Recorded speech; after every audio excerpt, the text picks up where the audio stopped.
प्रस्तुत काल आपण 284 क्रमांकाच्या ओळीला अध्याय क्रमांक 2 आणि 284 क्रमांकाच्या ओळीला येऊन थांबलेलो होतो. जाता जाता देवाने आपल्याला निष्काम कर्मयोग आचरणाला सांगितला आणि त्या निष्काम कर्मयोग आचरत असताना आपल्या पाठीमागे लागलेली जन्म मरणाची परंपरा सहज निघून जाऊ शकते. ज्ञान आपल्याला आपसुकात शोधायला येऊ शकतं. अशा प्रकारचा जाता जाता आपल्याला बोध केलेला होता. हा दुसरा अध्याय जो आहे तो मोक्षदानी स्वतंत्र ज्ञानप्रदान हे शास्त्र येतुलेने तुझी सूत्र आरंभिले. हा जो दुसरा अध्याय आहे हा सांख्ययुग म्हणजे ज्ञानयुग सांगणार आहे. जीवाला ज्ञान झालं पाहिजे आणि ज्ञान कशाचं झालं पाहिजे? आत्मस्वरूपाचं ज्ञान झालं पाहिजे. कशाला आत्मा म्हणतात? आणि तो ज्ञान सांगणारा हा ग्रंथ आहे अख्खा गीता. म्हणजे पहिल्या अध्यायात अर्जुनाला कसा शोक उत्पन्न झाला हे सांगून गीताशास्त्राचा प्रतिपाद्य विषयाचा उद्बोध सांगितला आणि आता या दुसऱ्या अध्यायात श्रीकृष्ण अर्जुन संवादात सूत्ररूपाने सर्व गीताशास्त्र अर्थात संपूर्ण गीताशास्त्राचा प्रतिपाद्य विषय सांगितलेला आहे. गीतेचा प्रतिपाद्य विषय केवळ एक काय आहे? आत्मा. हे गीता नामिख्या सर्व वाङ्मयाचे मती, सगळ्या वाङ्मयाचं सार आणि आत्मा प्राप्त व्हावा असे हे गीताशास्त्र आहे. ज्ञानेश्वर महाराजांच्या मतानुसार गीतेत कर्म, उपासना आणि ज्ञान या कांडत्रयाचे निरूपण केले असले तरी गीताशास्त्र हे ज्ञान प्रदान असून जीवास मोक्ष प्राप्त करून देण्याच्या बाबतीत स्वतंत्र आहे. गीता केवळ मोक्ष देण्यासाठी आलेली आहे. येथ अविद्या नाश हे स्थळ 18व्या अध्यायात सांगितलं. मोक्ष पादान फळ, अविद्येचा नाश आणि मोक्षाची प्राप्ती या दोन्हीची कारण केवळ ज्ञान. जीवाला जोपर्यंत ज्ञान होत नाही तोपर्यंत जन्म मरणाची परंपरा त्याच्या पाठीमागची संपू शकत नाही. आणि ज्ञानेश्वर महाराजांच्या मते जरी याच्यामध्ये आलेलं असलं कर्म, उपासना आणि ज्ञान, तरी पण हे कशाचा डांगोर पिट्ट आहे? तर ज्ञान प्रदान हे शास्त्र आहे. जीवास मोक्ष प्राप्त करून देण्याच्या बाबतीत हे स्वतंत्र आहे. हेच या अध्यायात संपूर्ण गीताशास्त्राची सूत्र आलेली आहे. आजकाल आपण जो अध्याय वाचतोय त्याच्यामध्ये सगळं गीताशास्त्र काय आहे? कशाचा आत्मा अनात्म नाश सांगितला, आत्म्याचा प्राप्ती आणि अनात्म गोष्टीचा नाश होणार आहे. आणि तिथं मात्र जर तुला ती स्थिती प्राप्त करायची असेल तर तुला काय करायला पाहिजे? तर निष्काम कर्मयोग आचरणात आणला पाहिजे. तुझ्या वाट्याला आलेलं, स्वधर्मानुसार वाट्याला आलेलं कर्म, जो क्षत्रिय असेल क्षत्रिय, वैश्य असेल वैश्य, अजून कोण ब्राह्मण असेल ब्राह्मण, शूद्र असेल ड्रायव्हर असेल ड्रायव्हर, डॉक्टर असेल डॉक्टर, जे बी असेल आपल्या वाट्याला आलेलं कर्म यथासांग करायचं आणि करत असताना कोणत्याही प्रकारची फळाची अपेक्षा न करता केलेलं कर्म देवाच्या जवळ घेऊन जाणार आहे. आणि त्याच्या बाबतीत त्याच्या ठिकाणी अर्जुना समत्व चित्ताचे, चित्त सम पाहिजे, तेची सारजान योगाचे, जेथे मन आणि बुद्धीचे ऐक्य आधी मनाचं बुद्धीचं ऐक्य झालं पाहिजे. आणि जर ते झालं तर जीवनात आपण यशस्वी झालो समजायचं. कारण बुद्धी परफेक्ट निर्णय देते पण मन लाचावलेले, मन चंचल आहे, चित्त चंचल आहे. चंचल चित्तासी ठेवून या ठाई संतांचे पायी लीन व्हावे. चंचल चित्ताला, मनाला आणि बुद्धीला यांचा जर योग आला तो बुद्धी योग विवरता बहुत पाडे पार्था दिसे हा अरुता कर्मयोग. हा बुद्धियोग अत्यंत महत्वाचा आहे. त्या बुद्धियोगाला जर तो अनुकूल झाला, जे बुद्धियोगा योजिले तेच येथे पारंगत झाले. जे डोक्याने गेले म्हणजे आपल्या बाबाच्या भाषेत कालच आपण जाता जाता पाहिलं होतं. लोक म्हणतात पायी तीर्थयात्रा घडवून डोकं खुशाल. परमार्थ हा डोक्याने करायचा आहे, हातापायाला शिलून बिलकुल करायचं नाही. जे हातापायाला शिरून परमार्थ करतात त्यांच्याबद्दल एकनाथी भागवतात 14व्या अध्यायातल्या 22 नंबरच्या श्लोकात आलं. ते पूर्वजन्मीनुसार काय आपले पापच भोगत असतात तपाच्या गोंडस नावाखाली. मग ते झाडाला उलट लटकून घेतील, पाण्यात राहतील कमरे इतक्या पाण्यात आणि तिथं तपश्चर्या करतील. कोण? पंचाग्नी साधन करील, चारी बाजूनी अग्नी पेटवेल, डोक्यावर घमेलं ठेवील आणि त्याच्यात विस्तव ठेवील. आणि अशी अनेक प्रकारची साधनं जरी ईश्वर प्राप्ती प्रित्यर्थ करतोय असं जरी दिसलं तरी तो पूर्वसंचितानुसार काय पापच भोगत असतो. म्हणून अर्जुना बुद्धियोगाने जर केलं तर आपल्याला साऱ्याने आसाराचा निवाडा सापडेल. आणि इह उभय सांडिले पाप पुण्य. आत्म्याला पापही स्पर्श करू शकत नाही, पुण्य स्पर्श करू शकत नाही. फक्त आपल्याला काय झालं पाहिजे? त्या आत्म्याचं ज्ञान झालं पाहिजे. आणि ज्ञान होण्यासाठी काय कारण आहे? तर तुमच्या वाट्याला आलेलं जे कर्म आहे ते कर्म करत करत राहायचं. आणि करता करता करता एक दिवस आपल्या असं जीवनात येणार की ते कर्म आपल्याला ज्ञान मिळवून देणारे, साधूची भेट करून देणारे. अर्जुना ते कर्माचे अनुष्ठान तर करतात आणि काल जाता जाता वेदविहित आचरण करतात, वेदाची थोरवी सांगतात, परंतु काय करतात ते आपला अनहित करतात. वेदाप्रमाणे वागणारी माणसाचं नुकसान झालेले. धर्माच्या नावावर लोक आज वागतात, आपल्याला वागतं हे लोक धर्म करतात, पण तो धर्म नसून त्यांच्याकडून काय होतं, अधर्म होतो. त्या धर्माचा परिणाम अर्जुना अधर्मात होतो आणि मग मात्र पुन्हा त्याच्या चक्करमध्ये फसला जातो. ते वेदाधारे बोलती केवळ कर्म प्रतिष्ठिती परी कर्मफळी आसक्ती धरून या. आणि मग ते वेदाप्रमाणेच वागतात, वेदाप्रमाणेच यज्ञ याग करतात, पण एकटीच चूक करतात का त्या कर्माकडून काय करतात, फळाची अपेक्षा करतात. आणि म्हणून म्हणती संसारी जन्मीजे, तेव्हा त्या जन्माला यावं संसारात, यज्ञाधिक कर्मे कीजे आणि मग स्वर्ग सुख भोगीजे मनोहर. याच्यासाठी वेदाचे अनुकरण करून निघालेले लोक फळावर अपेक्षा करतात आणि फळ म्हणतात स्वर्ग सुख भोगू. आणि ते एवढंच चुकी करतात, काय करतात ते जैसा मग अग्नी लावून दिजे का मिष्टांनी संतर विजे काळकूट. अमृत शिजव आपलं काय मिष्टानं शिजवलं आणि ते आता खायचंय, पण त्याच्यामध्ये काय केलं, विष मिळवलं. म्हणजे हे जसं चुकीचं केलं तसं वेदाधारे कर्म केली, पण त्याच्यामध्ये फळाच्या अपेक्षासारखं विष कालवल्यामुळं ते अन्न त्याला मृत्यूला कारण आहे. दुसरं उदाहरण त्यांनी जातात, दैवयोगे अमृत कुंभ जोडला तो पाये म्हणून उलंडीला तैसा नासीला धर्म निपजला हेतुकपणे. हेतू ठेवून केलेले कर्म मग ती मात्र नाश पावतात. ज्याप्रमाणे अमृत कुंभ मिळाला आणि त्यांनी पायाने लाथडावा, त्याप्रमाणे कर्म चांगली केली पण त्याच्यावर काय केलं, फळाची अपेक्षा केली, त्यामुळे तो वाया गेला. अर्जुना तू निष्काम कर्मयोग आचरणात आणलास तर काय होईल. मग अर्जुना ते कर्माचे अनुष्ठान तर करतात वेदाधारे वागणारे, पण ते कर्माच्या फलाची इच्छा धरीत नाहीत. आता इथं साधूचं सांगितलं, ज्ञानी माणसाचं सांगितलं. ज्ञानी बी कर्म करतो, आपल्यासारखेच कर्म करतो, पण त्या कर्माच्या फळाची अपेक्षा करत आणि नाही अपेक्षा केली तरी फळ हे मिळणारच आहे, त्याला ते मिळणारच आहे. ते अर्जुना ते कर्माचे अनुष्ठान तर करतात, पण ते कर्माच्या फलाच्या इच्छा धरीत नाही. म्हणून त्यांच्या जन्म मरणाच्या येरधारा खेपा पार संपतात. म्हणजे जन्म मरणाच्या फेऱ्यातून त्यांची सदाचीच सुटका होते. हे अर्जुना, मग ते बुद्धियोग अनुष्ठान करणारे लोक सर्व उपद्रव रहित ब्रह्मानंद भरीत अविनाशी अशा पदास पावतात.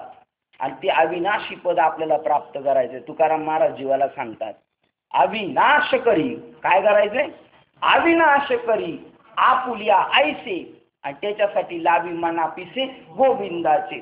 बुद्धी योगाने ते सर्व उपद्रव रहित ब्रह्मानंद भरीत, ब्रह्माचा आनंद उत्तम प्रदाने भरपूर विपुलतेने भरून आढळ कधीच नाश पावणार नाही अशा स्थिती ते अविनाशी तत्वास पावतात.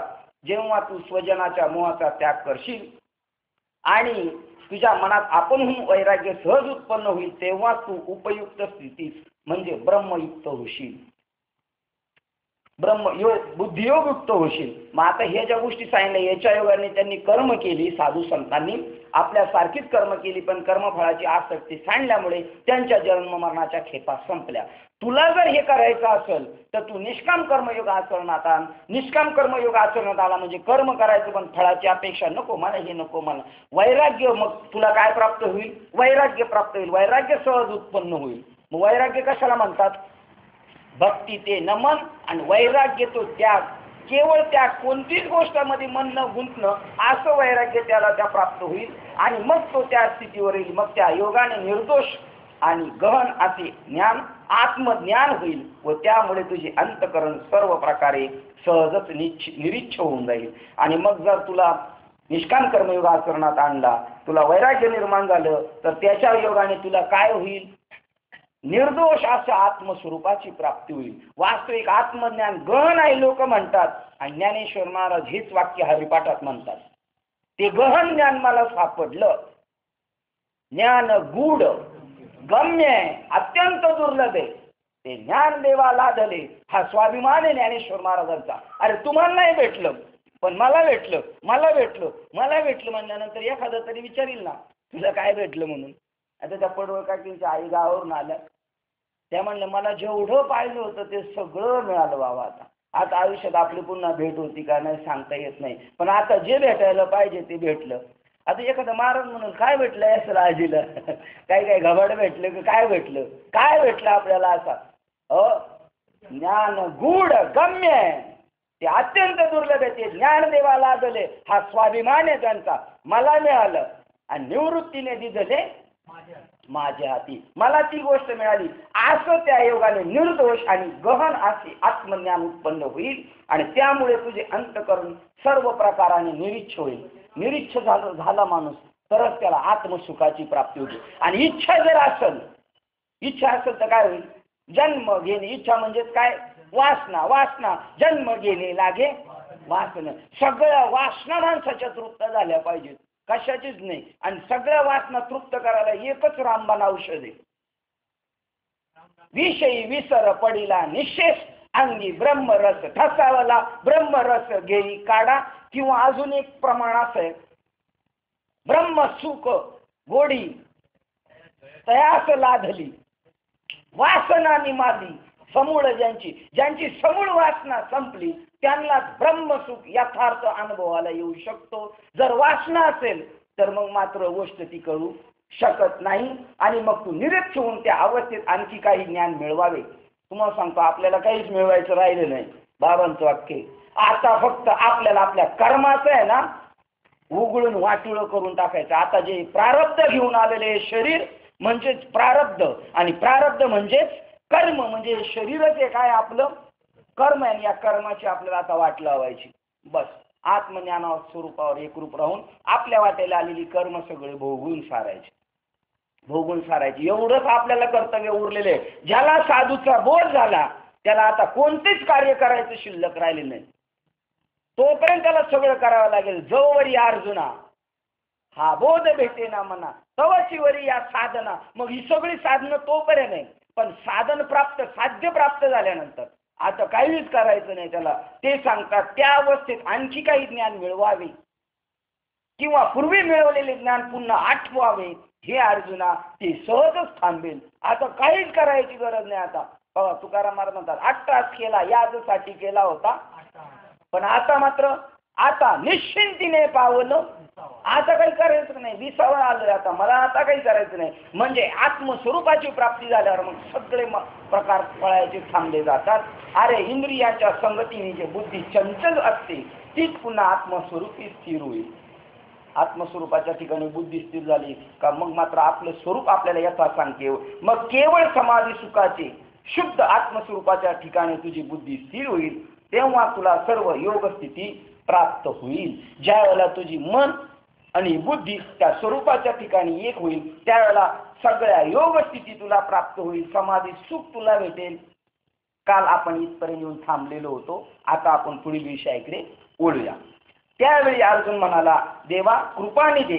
आता ह्याच बद्दलचा खुलासा मी जो विचारीन तो कृपा करून मला सांगावा. आता हा अर्जुनाचे जेवढे प्रश्न आहेत ते अर्जुनाचे आहेत का आपलेच प्रश्न आहेत. आणि अर्जुन या शब्दाचा अर्थ आहे आवर्जून ऐकतो त्याचं नाव हे आपल्यासाठीच चाललंय असं ज्याला वाटतं त्याचं नाव कोण आहे? अर्जुन आहे.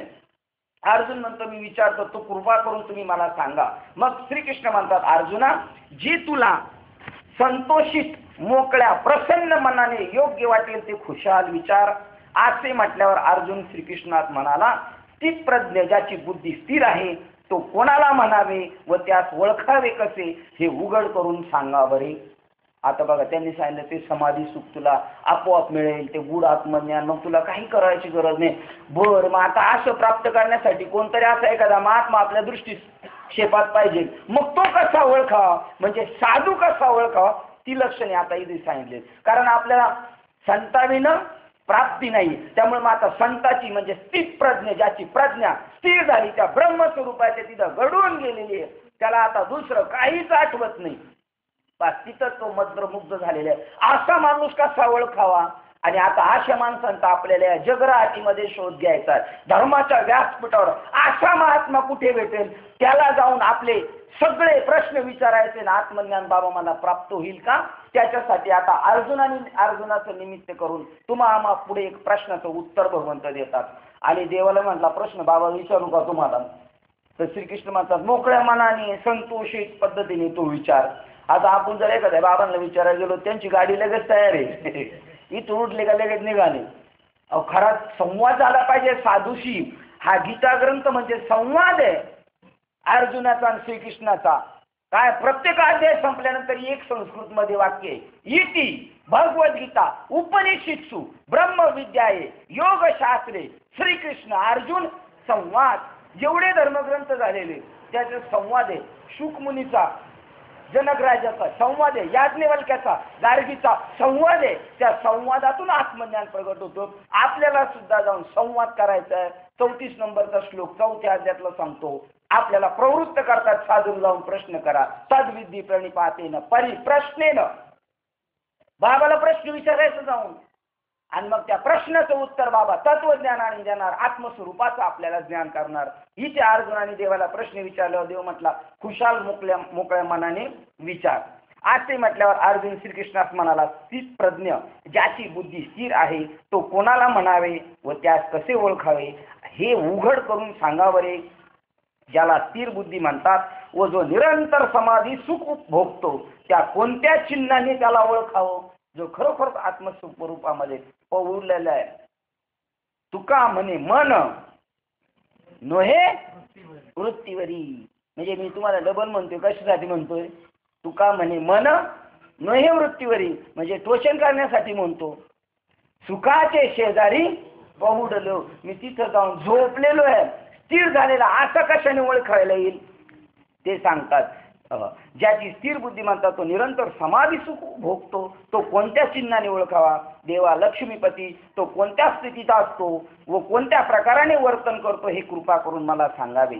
तेव्हा षडगुण ऐश्वर्य संपन्न सर्व गुणाचे अधिष्ठान व परब्रह्म अवताराचे भगवान श्रीकृष्ण काय बोलू लागले पहा.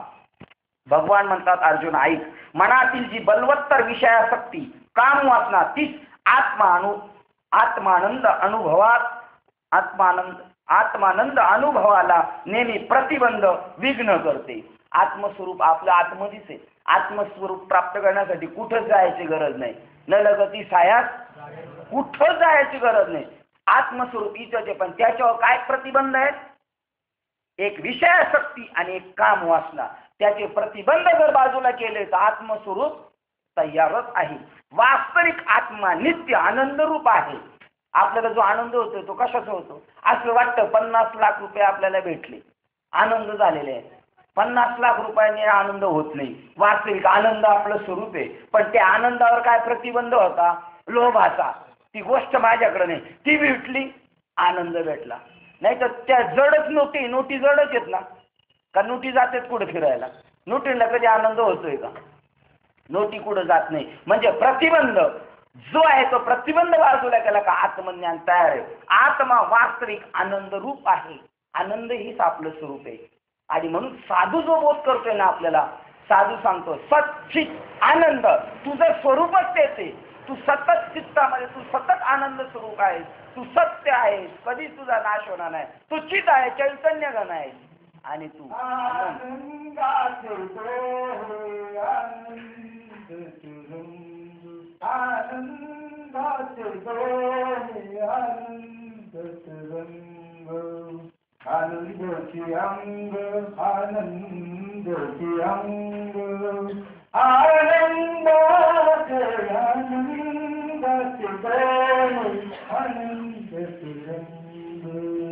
तुकाराम महाराजांना आत्मानंद भेटला, तो कुठून बाहेरून भेटला नाही.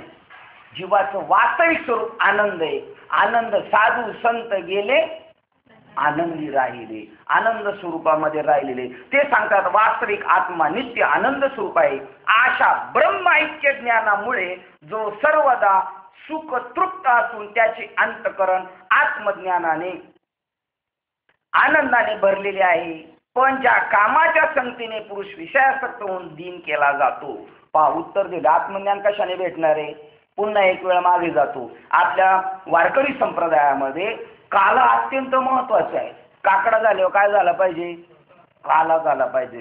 ज्ञानेश्वरीचं पारायण झाल्यावर काय झालं पाहिजे? काला झाला पाहिजे. भागवत झाल्यावर मग आपला काला झाला का? काला त्याला म्हणतात जीव ब्रह्म ऐक्य ज्ञान होईल त्यावेळेला आत्मा आनंद स्वरूप आहे. त्या जीवाचं आत्म्याशी जेव्हा मिलन होईल त्यावेळेलाच त्याला आनंद होऊ शकतो. एरवी मात्र तो विषयात आनंद शोधतो, म्हणून त्याला आनंद मिळत नाही. एक पाऊल मागे जातो. वास्तविक आत्मा नित्य आनंद रूप आहे. आणि आपण कोण आहोत? आपण आत्मा आहोत का शरीर आहोत? आपण आत्मा आहोत का शरीर आहे? मग आत्मा नित्य आनंद स्वरूप आहे. मग आपण नित्य आनंद स्वरूप आहोत का? नाही. ते का नाही? तर आपल्याला विषयासक्ती. विषयासक्ती म्हणजे काय? वाईटच विषय नाही. घरदार बांधणे हा बी विषय, पोरांना शिकवणे हा बी विषय, मला कीर्तनकार होणे हा बी विषय, तर मला काहीतरी प्राप्त करायचं हा बी विषय. आणि ह्या विषयाने त्या आत्म्याला काय केलेलं आहे? त्याच्यावर आच्छादलेले आहे त्याला. तो जेव्हा बाजूला आहे तो आनंद रूप आहे. अशा ब्रह्म ऐक्य ज्ञानामुळे आत्मा जो सदा सर्वदा सुख तृप्त आहे, ज्याला ब्रह्मज्ञान होणार आणि आपली आणि जीवाची आणि आत्म्याची भेट होते, त्या जीव ब्रह्म ऐक्य सुखामध्ये आनंद आहे. बस आनंद. आणि त्या निमित्ताने काल्याच्याच कीर्तनाला बुंदीचं जेवण आहे ना, का रोज येत? आता रोज ठेवतात माणसं नाही ते म्हणून, आहे का नाही? काही ठिकाणी परंतु काल्याच्याच कीर्तनाला गोड जेवण आहे. कारण तो सदा सर्वदा आत्मतृप्त असून त्याचे अंतकरण आत्मज्ञानाने आनंदाने भरलेले आहे.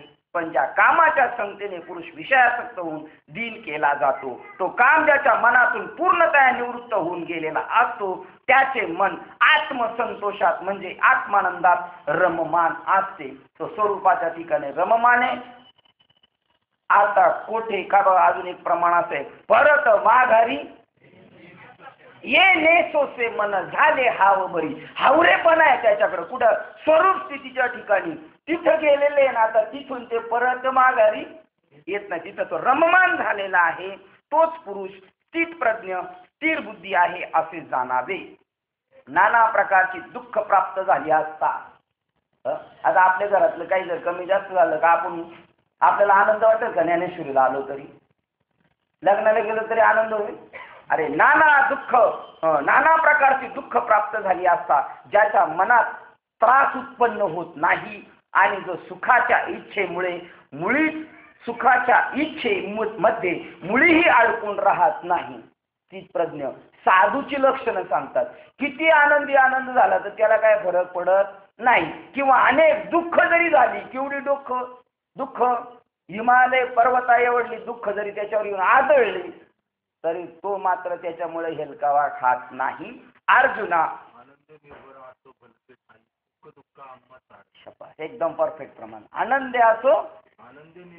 आनंदे निर्भय असो भलते ठाई, सुख दुःख आम्हा साधने. आम्हाला त्याच्याशी काही घेणं नाही. आणि हे जग सगळं कशासाठी पळते? सुखासाठी, दुःखासाठी. आपल्याला संसार आवडतो का नाही आवडत? का आवडतो संसार? का आवडतो संसार? कारण संसारात सुख आहे आणि दुःख आहे. आता जसं आपण ज्ञानेश्वर महाराज म्हणतात, बोरं घ्यायला गेलो आम्ही, तर बोरं घेताना जर एखाद्याने विचारलं घेतली, दुसऱ्याने खाल्ली, तर तो दुसरा घेणारा विचारतो, जसं नाशिकला आपण बोरं घेतली होती, त्या पहिल्याने घेतलेल्या त्याने खाल्ल्यावर दुसरा विचारतो कशी आहेत बोरं, तर पहिला काय सांगतोय? गोड आहे. नुसती गोड नाही सांगत, आंबट गोड आहेत बोरं, आंबट गोड आहेत. म्हणजे आंबट गोड बोरं खायला मजा वाटते. नुसतं गोडही नाही वाटत, पण आंबट गोड. तसा संसार हा कसा आहे? आंबट गोड आहे. त्यामुळे मजा वाटते. जशी बोरं मजा वाटते तशी कोण सुख धरी राहतो? संसारात सुख आहेच नाही. अशा ठिकाणी अर्जुना त्या सत्पुरुषाच्या अंतकरणातून काम करून सहजच नाहीसे झालेले असतात. व त्या पूर्ण अवस्थेत पोचलेल्या पुरुषाला केव्हाही भयाचे नाव देखील माहीत नसते. आनंदी निर्भय असो भलते ठाई म्हणजे कुठे असू द्या. तुम्हाला सांगतो, दारूच्या अड्ड्यावर असू द्या, तमाशाच्या याच्यात जाऊ द्या, तो कुठं जाऊ द्या, त्याला भयच नाही. कारण त्याला माहितीये का आपण कुठं रंगलेलो आहे. रंगे रे श्री रंगे काय भुलला असे पतंगे. तो त्या ठिकाणी रंगलेला आहे. त्यामुळे तो इकडं आता रिवर्स मध्ये येऊ शकत नाही. त्या अवस्थेत त्या पुरुषात केव्हाही भयाचे नाव देखील नसते. भय कोणाला नाही? ज्याने ईश्वर प्राप्ती केली त्याला. आनंद निर्भय डुल्लत असो. काय त्याचं सुरुवात आहे? सर्व सुख ल्यालो. सर्व सुख म्हणजे काय? जिथे तिथे वाङ्मयात सुख शब्द येईल, त्या सुख शब्दाचा अर्थ आपण काय घ्यायचा? आत्मसुख. 99% घ्या रे आत्मसुख. किंवा यामीन जीवा सुख नाही घ्या आपुला तो एक देव करून घ्यावा ते नेविना जीवा. सुख या शब्दाचा अर्थ आहे आत्मसुख. क्वचित एखाद्या ठिकाणी असं त्या सुख या शब्दाचा संसारिक सुख सांगितलेले, जसं सुख पाहता, मग ते सुख मात्र हे नश्वर सुखाबद्दल बोललेले. पण 99% जेव्हा संत वाङ्मयामध्ये सुख शब्द येईल त्यावेळेला कोणतं सुख समजायचं आपण? आत्मसुख समजायचं. मग बघा, सर्व सुख ल्यालो, सर्व सुख ल्यालो म्हणजे परब्रह्म स्वरूप मी प्राप्त केलं. आता परब्रह्माला ज्यांनी प्राप्त केलं सर्व सुख ल्यालो, सर्व अलंकार, आणि एवढं सगळं घेऊनही पण मी आनंदाने निर्भय होऊन फिरतो, कारण आमचं कोणी काही हिरावून घेऊ शकत नाही. देव पाहो, देव पाहो, उंच ठाई उभे राहू, देव देखिला तो नाही कुणा भ्याला. तो कोणालाच घाबरू शकत नाही, कारण देव नाही अशी एवढी रिकामी जागा नाही तर सगळीकडे त्याला काय दिसणार आहे? सगळीकडे ईश्वर तत्व दिसणार आहे. म्हणजे नाथ महाराजांचा हरिपाठ आहे, त्या हरिपाठाच्या अगोदर एक अभंग आहे बघा.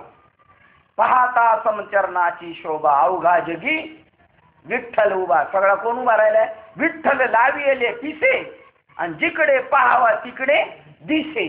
पहा बरं, ही साधूची भूमिका आहे. जिकडे पाहिजे त्याला. मग आता त्याला घाबरायची कारण नाही, कारण सगळीकडे कोण आहे? माझंच सुख नटलेलं आहे, त्यामुळे घाबरण्याची कारणच नाही. भयाचे नाव देखील माहीत नाही. अशा प्रकारे जो कार्य कारणात्मक उभय उपाधीचा निराश करून हे शरीर आहे, आणि या शरीराला जन्माला येण्याचं कारण आहे ईश्वर प्राप्ती. ह्या कार्य आणि कारण उपाधीचा निराश करून केवळ परिपूर्ण भेदरहित आत्मस्वरूप झालेला असतो. त्याला शरीराची आठवण सुद्धा नसते.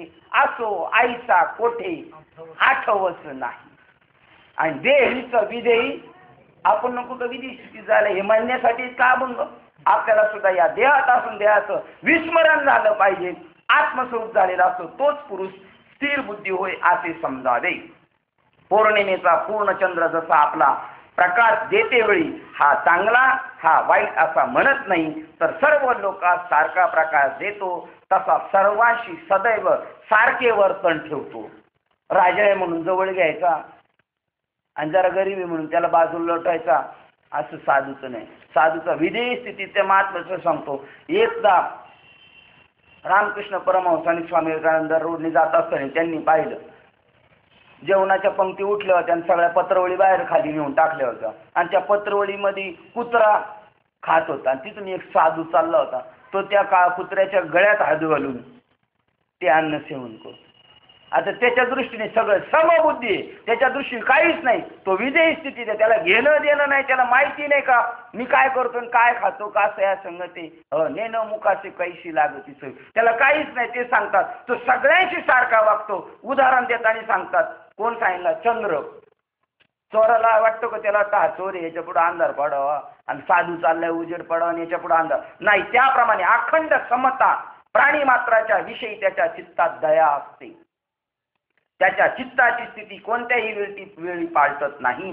दैववशात काही चांगले प्राप्त झाले तरी त्याच्या संतोषाने वश होऊन त्यात अडकत नाही, आणि प्रतिकूल विषयाच्या प्राप्तीपासून दुःखाच्या तावडीत सापडत. मग हे साधूचं लक्षण. आपण असं साधू शोधायचंय. काही चांगलं झालं तर हुरळून जातो, काही आपण पाहतो, आणि काय वातावरण दूषित झालं का लगेच डोकं धरून बसले. कोण डोकं धरून बसले? आपण ज्यांच्या पाया पडतो ते डोकं धरून बसलेले. काय करावं आता, आणि रोज म्हणणार सर्व सुखाचे आगर आगर, सर्व सुखाचे आगर सर्व सुखाचे आगर. दातर खुर्मा दातर खुर्मा देवीवर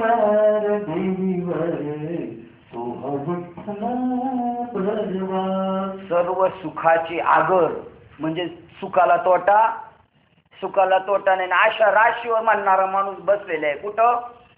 आगर. ते सर्व सुखाचं आगर आहे ना, त्याच्या सगळ्या किल्ल्या ज्याच्याकडे तो म्हणतो मी सर्व सुखाचे आगर आहे. त्याच्या जीवनात कधी डोकं धरून बसायची पाळी नाही येणार. ते म्हणतात दैववशात काही चांगले प्राप्त झाले, त्याच्या संतोषाने तो वश होऊन जात नाही, त्यात अडकत नाही आणि प्रतिकूल विषयाच्या प्राप्तीपासून दुःखाच्या तावडीत सुद्धा सापडत नाही.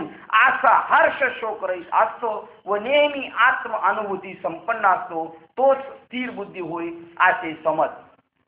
आपल्या स्वरूपामध्ये पोहोडलेला असो आपण नेहमी. आपल्या स्वरूपाशी सुख येऊ दुःख येऊ काय घेणे. सुख कशाला जाणीव होते? सुखाची जाणीव, व्यावहारिक सुखाची जाणीव मनाला होते, शरीराला होते का आत्म्याला होते?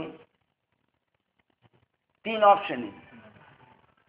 व्यावहारिक सुखाची अनुभव मनाला होतो, शरीराला होतं का आत्म्याला होतं? मनाला होतं. शरीर जड आहे, त्याला काही कळत नाही, त्याला काहीच कळत नाही शरीराला. मिरची चावलेली कोण सांगते? जीवाला लगेच करंट लागतो, तिखट लागते, ते लगेच कळवते बुद्धीच्या माध्यमातून मनाला, लगेच मिरची बाजूला करा म्हणते. त्याच्या अगोदर तोंडात टाकली तेव्हा त्याला कळलं होतं का? शरीर जड आहे, जडाला आनंद नाही होत. आत्मा परिपूर्ण आत्मानंदात भरलेला आहे, त्याला दुःखाचा त्याच्याकडे तोटाच नाही. आणि मग मनाला आनंद होतो. बरं, मनाला आनंद होतो तो क्षणिक सुखाचा होतो का शाश्वत सुखाचा होते? क्षणिक सुखाचा आनंद होतो. आणि त्या क्षणिक सुखाचा आनंद त्याला होतो, पण हा आत्मस्वरूपामध्ये पोहोडलेला असल्यामुळं त्याला सुखाची खबर. ह्या आपण ज्या सुख म्हणतो या सुखाच्या पलीकडचं ते सुख आहे. ते सुख असं आहे का ते वाचनी सुद्धा सांगता येणार नाही. त्या सुखासाठी देव वेडे झाले. ज्या सुखात कारणे देव वेडावले वैकुंठ सोडून संतांच्याकडे, ते आत्मसुख आहे. ते जीव ब्रह्म ऐक्य ज्ञानाचं सुख आहे. त्या सुखाच्या ठिकाणी तो पोहोडलेला आहे. असा हर्ष शोकरहित असतो व नेहमी आत्मानुभूती संपन्न असतो, तो स्थिर बुद्धी होय असं समज. किंवा कासव आनंदात असताना आपले हातपाय पसरते व वाटेल तेव्हा आपले आपण आवरून घेते. मंदिरात कासव ठेवलेले आहे ना, तसं या विषयामध्ये या जगामध्ये फिरत असताना यथेच्छ आपण फिरत राहायचं. पण जिथं आपल्याला धोका आहे कळलं, आपल्या अनुभूतीपासून आपण पराडमुख होऊ, मागवू आणि ते विषय आपल्यावर आक्रमण करतील असं दिसल्यानंतर इंद्रिय काय करायची? त्या कासवाच्या वर एक कवच आहे, त्या कवचाच्या आधी यायची आणि जिथं आपल्याला वाटतं काही नाही तिथं मोकळ सोडायची. किंवा कासव आनंदात असताना आपले हातपाय पसरते, जसे पाहिजे तसे पसरते व वाटेल तेव्हा आपले आपण आवरून घेते. त्याप्रमाणे ज्याची इंद्रिय स्वाधीन असतात ती व तो आपल्या इच्छेप्रमाणे जशी आज्ञा करील तसेच वागतात, त्याची बुद्धी स्थिरतेच पावली असे समज. म्हणजे हा इंद्रियांचा दास नाही, हे इंद्रिय याचे दास आहे आणि आपण कशाचे दास आहोत? इंद्रिय जे म्हणते त्याच्या पाठीमागे आपण पळत. आणि जे इंद्रियांचे दास आहे त्याच्याबद्दल साधू संत म्हणतात इंद्रिय जे जे म्हणतात त्याच्या पाठीमागे तो पळतो, तो केव्हाही आत्मस्वरूपाच्या ठिकाणी स्थिर होत नाही. अर्जुना, आणखी एक मौजेची गोष्ट तुला सांगतो, ऐक. बसायचं तर बस. वा वा वा, किती भाग्यवान आहे पोरगी. तिला ज्ञानेश्वरीत बसायचं. एवढं अज्ञान जीवात कोण आहे? यांचं वर्णन ज्ञानेश्वरी करते बरं का. यांना का गोड लागते? काहीतरी यांचा विषय, ज्याचा विषय ज्याला भेटतो तिथं गोड लागतो. असं आहे. पण हे आपल्याला आता कळणार आणि हे मी बोलतो हे बी आपल्याला पटणार. ते आजीमुळे राहिलं असेल असं आपल्याला वाटेल. अरे आजी निमित्त आहे. तंबाखूमुळे सुख तरतरी येते का माणसाला? का आपल्या आनंदामुळे, आपल्या आत्मस्वरूपामुळे तरतरी येते? पण निमित्त कशाचं आहे? तंबाखूच आहे. तसं निमित्त आजीच आहे, पण आत्मा आनंदच आहे तो त्या जीवाला. किंवा आणखी अर्जुना, एक मौजेची गोष्ट तुला सांगतो, ऐक. जे साधक या विषयाच्या नियमाने निग्रहपूर्वक त्याग करतात, श्रोत्राधिक इंद्रियांना आवरतात, परंतु जिभेला मात्र निग्रहाने आवरीत नाही, ते या विषयाकडून हजारो प्रकाराने वेढले जातात. एखाद्या वृक्षाची वरवरची पालवी खुडली आणि त्याच्या मुळाला जर पाणी घातले तर वृक्षाचा नाश कसा होईल? तो वृक्ष जसा उदकाच्या बळाने अधिकच आडव्या अंगाने फोपावतो, त्याप्रमाणे या रसनेच्या द्वारे म्हणजे हवा तसा अन्नरस घेतला असता अंतःकरणात विषय वासना पोचल्या जाऊन अधिक अधिक पुष्ट होतात. ही साधना करणाऱ्या माणसाचा कार्यक्रम चालू. याच्यात काही रामाची कृष्णाची गोष्ट येतच नाही. ही आत्मस्वरूप प्राप्त होत करायला जात असताना व्यत्यय कसाचा आहे ते सांगतात. हा उपवास हा इंद्रियांना शांत करण्यासाठी, एकादशीच्या दिवशी लवकर भांडणं होणार नाही आपल्याकडून. कारण का? ऊर्जा कमी आहे ना. ते म्हणतात रचनेच्या मागे लागल्यामुळे हवा तसा अन्नरस घेतला असता अंतकरणात विषय वासना पोचल्या जाऊन अधिक अधिक पुष्ट होतात. जसे इतर इंद्रियांचे विषय निग्रहाने कमी केले असता कमी होतात, पण त्याचप्रमाणे जिभेचा रस हा विषय हट्टाने कमी करता येत नाही, कारण या वाचून शरीर जिवंतच राहणे शक्य नाही. पण या रस इंद्रियाचा विषय तुटावा कसा असे म्हणतील तर अर्जुना, जेव्हा साधक गुरुकृपेने परब्रह्माच्या अपरोक्ष अनुभवाद्वारा ब्रह्मरूप होईल तेव्हाच. आता आपल्याला किती सांगितलं, काही खायचं नाही, भलतं सलतं, अमुक नाही करायचं, तमुक नाही करायचं, हे आपल्याच्याने वरवर होणारच नाही. आपण शाळेत असताना आपल्याला सगळ्यांना शिकवले तंबाखू खाऊ नये.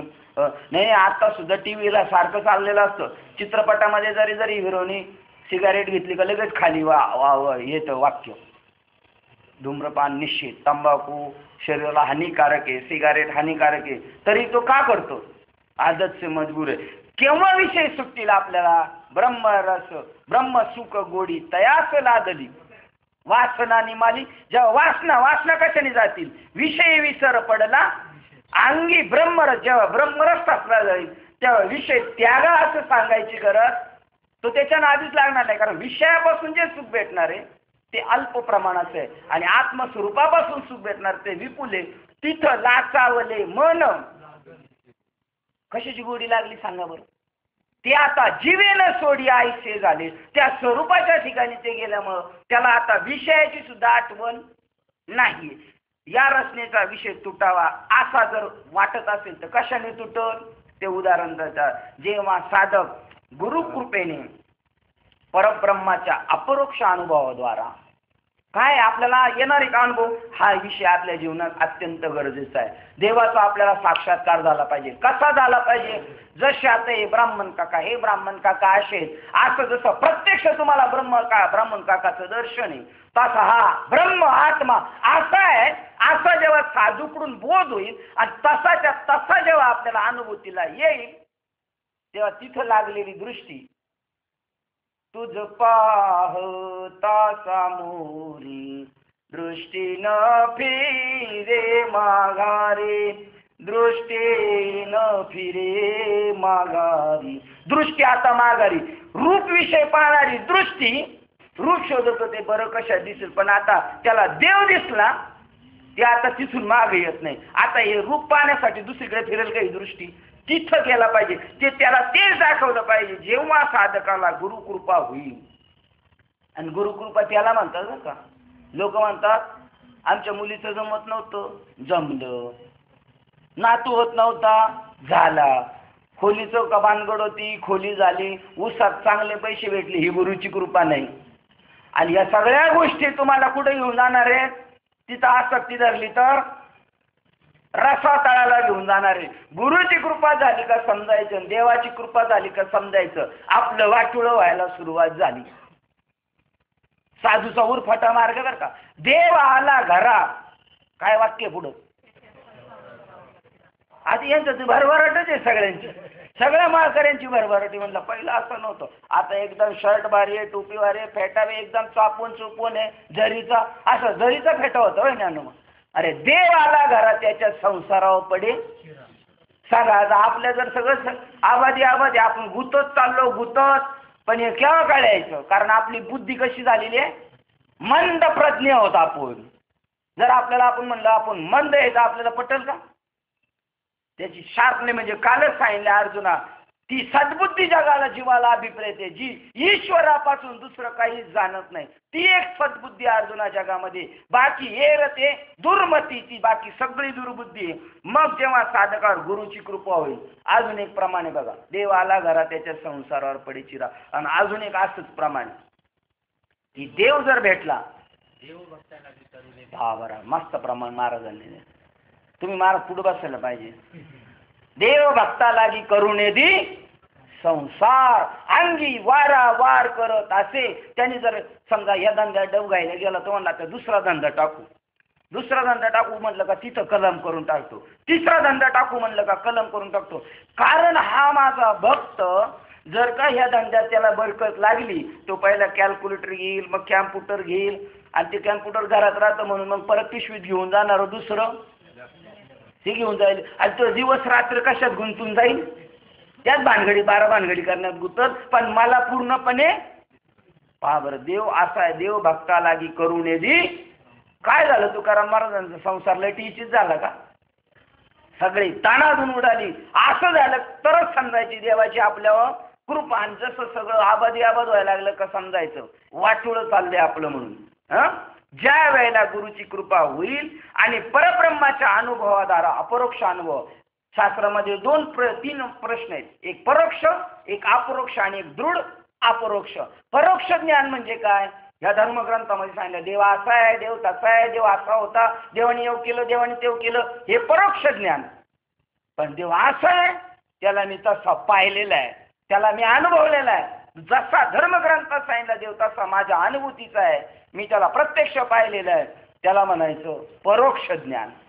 आणि नुसतं वाचून ऐकलेलं आहे किंवा सांगून ऐकलेलं आहे किंवा वाचलेले आहे त्याच गप्पा मारतो तर ते कोणतं, परोक्ष ज्ञान, अपरोक्ष ज्ञान. आणि काही अतिप्रसंग येणार आपल्याला तरी आपलं दृढ अपरोक्ष झालं पाहिजे. काही झालं तरी हा परमात्माच आहे, हे जग नाही, हे ईश्वरच आहे, हे जग नाही, हे ईश्वरच आहे. इथं आपले काय झाले पाहिजे, दृढ अपरोक्ष झालं पाहिजे. अनुभवाद्वारा ब्रह्मरूप होईल. कोण, जीवच ब्रह्मरूप होईल. जीव ब्रह्मरूप होईल का जीव ब्रह्मरूप आहेच आहे, जीव ब्रह्मरूप होईल का आहेच आहे, आहेच आहे. जीव स्वतःच ब्रह्मरूप आहे, ब्रह्मरूप होईल तेव्हाच रस इंद्रियाची लालसा शिथिल होईल. मग हळूहळू ती डाऊन होत जाईल, त्याच्याबद्दल त्याचं मन त्याच्यात गुंतणार नाही. विषयापासून सहज हळूहळू मग विषय त्याला टाकून जातील. मग अशाही रचनेचे सहजच नियम होऊ शकते. अरे ज्यावेळी ते ब्रह्म मी आहे असा साक्षात्कारात्मक अनुभव येतो त्यावेळी शरीराचे व्यवहार नाहीसे म्हणजे बाधित होतात. त्याला किती त्रास दिला तर तो पुन्हा देहबुद्धीवर येत नाही. ते डॉक्टर ऑपरेशनला घेऊन जातात ना, तेव्हा बोलीचं इंजेक्शन मारतात ना, आणि मग बोलीचं इंजेक्शन मारलं लगेच ऑपरेशन करायला सुरुवात करतात का? मग काय करतात मध्ये काय करतात सांगा? हां हां हां, ते एक झालं. ऑपरेशनला जाताना भूल मारून नेतात ना, आणि मग ऑपरेशन थिएटरमध्ये लगेच गेले ऑपरेशन करायला सुरुवात करतात का काय अजून एक खात्री करून घेतात त्याला भूल चढली का नाही याची? तसं साधू बी म्हणतो मी याला भुलवलाय, पण हा नुसता म्हणण्यात भुलविले भुलविले भुलविले वेणुनादे, हा नुसता बोललाय पण कशात, म्हणण्यात बोललाय, याला अजून भूल चढलेली नाही. पहा शरीराचा विसर पडतोय त्याला, त्याला काही केलं तर कळत नाही. बघा अरे ज्यावेळी ते ब्रह्म मी आहे असा साक्षात्कारात्मक अनुभव येतो त्यावेळी शरीराचे व्यवहार नाहीसे होतात म्हणजे बाधित होतात. दृढ मिथ्यात्व निश्चय होऊन इंद्रिय आपापले विषय यांना विसरून जातात. विषय विसरून जाणार यांना, कारण मिथ्या आहे आणि त्या मिथ्या विषयाबद्दल त्याचं काय झालं, दृढीकरण झालं का हे शाश्वत सुख नाही. आणि विषयाची त्याला आठवण विसरली नाही ना, त्याला अजून कशाची आठवण विसरली, शरीराचीच आठवण विसरली. काय साधू बोल देतो पहा, तै शरीर भाव नासती. केव्हा शरीर भाव नासती, इंद्रिय विषय विसरती. इंद्रिय त्यावेळेला विषय विसरतील, शरीर भाव त्यावेळेला नासला जाईल. जै सोहम भाव प्रतीती प्रगट होय. ज्या वेळेला साधू सोहमचा त्याला बोध करून त्याला त्या स्वरूप स्थितीवर येईल. सोम या शब्दाचा अर्थ काय, ते ब्रह्म मी आहे. मग आता आपल्या पोरांची नाव आहे सोम, त्या पोराला कळलं तर बरं आहे, त्याच्या आईला कळलं बरं आहे, सगळ्या नातेवाईकांना कळलं तर बरं आहे, ते कोण आहे. मग सोमला चांगला चोपून काढला पाहिजे, लय त्रास देतोय कोण, म्हणजे माणूस बुद्धीने म्हणतात का स्वरूप दृष्टीने बोलतात, माणूस. त्यावेळेला सोहमभाव प्रतीती म्हणजे अनुभूतीला येईल. सोम ते ब्रह्म मी आहे प्रगट होय, त्यावेळेला शरीर भाव नाशणार. आणि हे साधूचं काम आहे बरं का. गुरु हे ज्ञान देतो, याच्यामुळे त्याला ब्रह्मस्वरूपाचा अनुभव होतो, त्यालाच गुरु म्हणतात. बाकीचे ज्ञानेश्वर महाराज म्हणतात बाकीचे बी गुरु आहेत, पण रानात आपली जनावर चरायला जातात जनावर, त्यांना बी लोक काय म्हणतात, काय म्हणतात, त्यांना गुरुच म्हणतात. त्यातले हे गुरु आहेत. मंत्र तंत्र उपदेशती गुरु आहेत घरोघरी आयते, परी शिष्याची सद्वस्तू. सद्वस्तू काय? एक आत्मा परमात्मा सोडून बाकी सगळं आसार आहे. शिष्याची सद्वस्तू मिळविते, त्या ते सद्गुरु श्रीकृष्ण मानी. श्रीकृष्ण त्यांना मानतात सद्गुरु. आपण कोणाला सद्गुरु मानतो? हे आमचे बाबा. आयुष्यभर त्यांची पायाजवळ डोकी घासून टाकल्या जरी पडला त्या डोक्याला तरी बोध होऊ शकत नाही, कारण कोरड्या एरीत उडी मारल्या हातपाय मोडल्याशिवाय राहणार नाही. आपुली आपण सोडून आपण दूरदृष्टीने पाहिलेलं पाहिजे. सद्गुरु गुरु कोणाला म्हणतात? संसारापासून सोडवी साचे, सद्गुरु आयचे नाव त्याचे. आणि त्या सद्गुरूशिवाय नाम मिळू शकत नाही. सगळी लोक म्हणतात आम्ही बी नामस्मरण करतो. रामकृष्ण हरी म्हणजे नाम नाहीये, ओम नमो भगवती म्हणजे नाम, गणपती म्हणजे नाम नाही, विठ्ठल विठ्ठल म्हणजे नाम नाहीये. नाम गुड आहे. ते नाम नामदेवाला शोधावं लागलं आणि मग नामदेव महाराजांनी अभंग लिहून ठेवला. सद्गुरु वाचोने नाम नये हाता, नाम सद्गुरु शिवाय मिळू शकत नाही. सद्गुरु वाचोनी नाम नये हाता, साधने साधिता कोटी गुणे. कोट्यावधी साधनं जरी केली तर नाम मात्र मिळू शकत. नाम मिळण्याचे एकमेव ठिकाण आमची कोठेही शाखा नाही. सद्गुरु शिवाय नाम मिळू शकत नाही. आणि जर तो म्हणतो आम्ही नाही सद्गुरु केला, आम्ही असंच करणार आहे पद्माचं, तर ते म्हणतात जैसे कांते विन करणे संसार, तैसा हा व्यापार साधनांचा. तुम्ही बाकीची काही साधनं करा आणि नाम नाही घेणार बाकीची साधनं करतात. तो म्हणतो जैसा कांतेवर, म्हणजे लग्नच नाही केलं, बायकोच नाही केली आणि म्हणतो मला संसार करायचा, होईल का? जैसा कांते विन करणे संसार, तैसा हा व्यापार साधनाचा. जवळ सद्गुरु नाही केला भ्रतार, साधन विचार व्यर्थ गेला. साधक सद्गुरु आपला मालक नाही केला तोपर्यंत साधन विचार व्यर्थ गेला. आणि मग बाबाला काय विचारायचं आपल्याला? लय मोठे बाबा म्हणजे मोठ्या बाबांना काय विचारायचं? नामदेव महाराज म्हणतात नामदेव म्हणे सद्गुरु पासूनी, नाम घ्या जाणोनी नाना काही. बाकीचे रिकामे उद्योग विचारू नका. श्रावण बाळाच्या आईबापाचं नाव काय आणि वाल्या कोळ्याच्या आईबापाचं नाव काय, त्याची काय घेणं देणे? नामदेव म्हणे सद्गुरु पासूनी, नाम घ्या जाणोनी नाना काही. मग मात्र त्यांना अनुभव येतो. ते म्हणतात ज्यावेळी ते ब्रह्म मी आहे असा साक्षात्कारात्मक अनुभव येतो त्यावेळी शरीराचे व्यवहार नाहीसे होतात, म्हणजे शरीर बाधित होतं. डॉक्टर म्हणतो याला यथार्थ भूल चढली, आता ऑपरेशन करायला काय हरकत नाही. दृढ मिथ्यात्व निश्चय होऊन इंद्रिये आपापले विषयांना विसरून जातात. इंद्रिय विषादली विषय सांगून ज्ञानेश्वर महाराज चौथ्या अध्यायात सांगतात मनाचे मन पण गेले, बोलाचे बोल पण गेले, जयामध्ये सापडे ज्ञेय दिसे, ते ज्ञान पैजा बरवे. मनाचं मनपणा संपून जाणार. मला माझ्या मनाला असं वाटतं माझ्या मनाला संपलं, मन हेच संपून गेलं, मनच ब्रह्म झालं. मन सुद्धा संपून गेलं, विषय सुद्धा विसरले, इंद्रिय सुद्धा विसरून गेली. एरबी अर्जुना असे न झाले तर ही इंद्रिय दुसऱ्या कोणत्याही साधना अनुष्ठानाने स्वाधीन होत नाही. जोपर्यंत सोमचा बोध होत नाही, आणि सोम म्हणजे शब्द नाही बरं का, नाही तर काय काय आहेत आमचे मित्र किंवा आमच्या बाबांनी आम्हाला तेच सांगितले. काय सांगितलं? अरे ते शब्द नाही, ती अक्षरे नव्हती. देखा ब्रह्म साम्राज्य दीपिका, ती अर्जुना लागी चित्कळी करा प्रगट केली देवी. देवाने ते सांगितलं. अग्नी लावल्याबरोबर आग डोम, तसा त्या स्वरूपाचा बोध केल्याबरोबर बोध लगेच झाला. साधू बोध झाला आणि तो न उरून शिल्लक राहिला. देहबुद्धी संपली पण माणूस जिवंत आहे, आणि आपली देहबुद्धी मेल्याशिवाय जाणार. पण साधूची बुद्धी बोध झाला का देहबुद्धी संपली आणि आत्मबुद्धी दृढ झाली.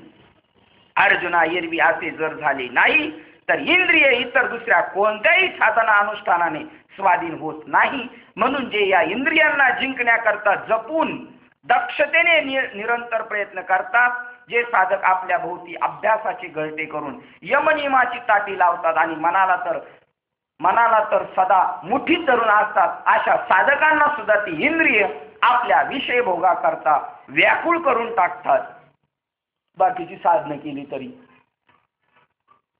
अरे एवढा या इंद्रियांचा प्रताप आहे.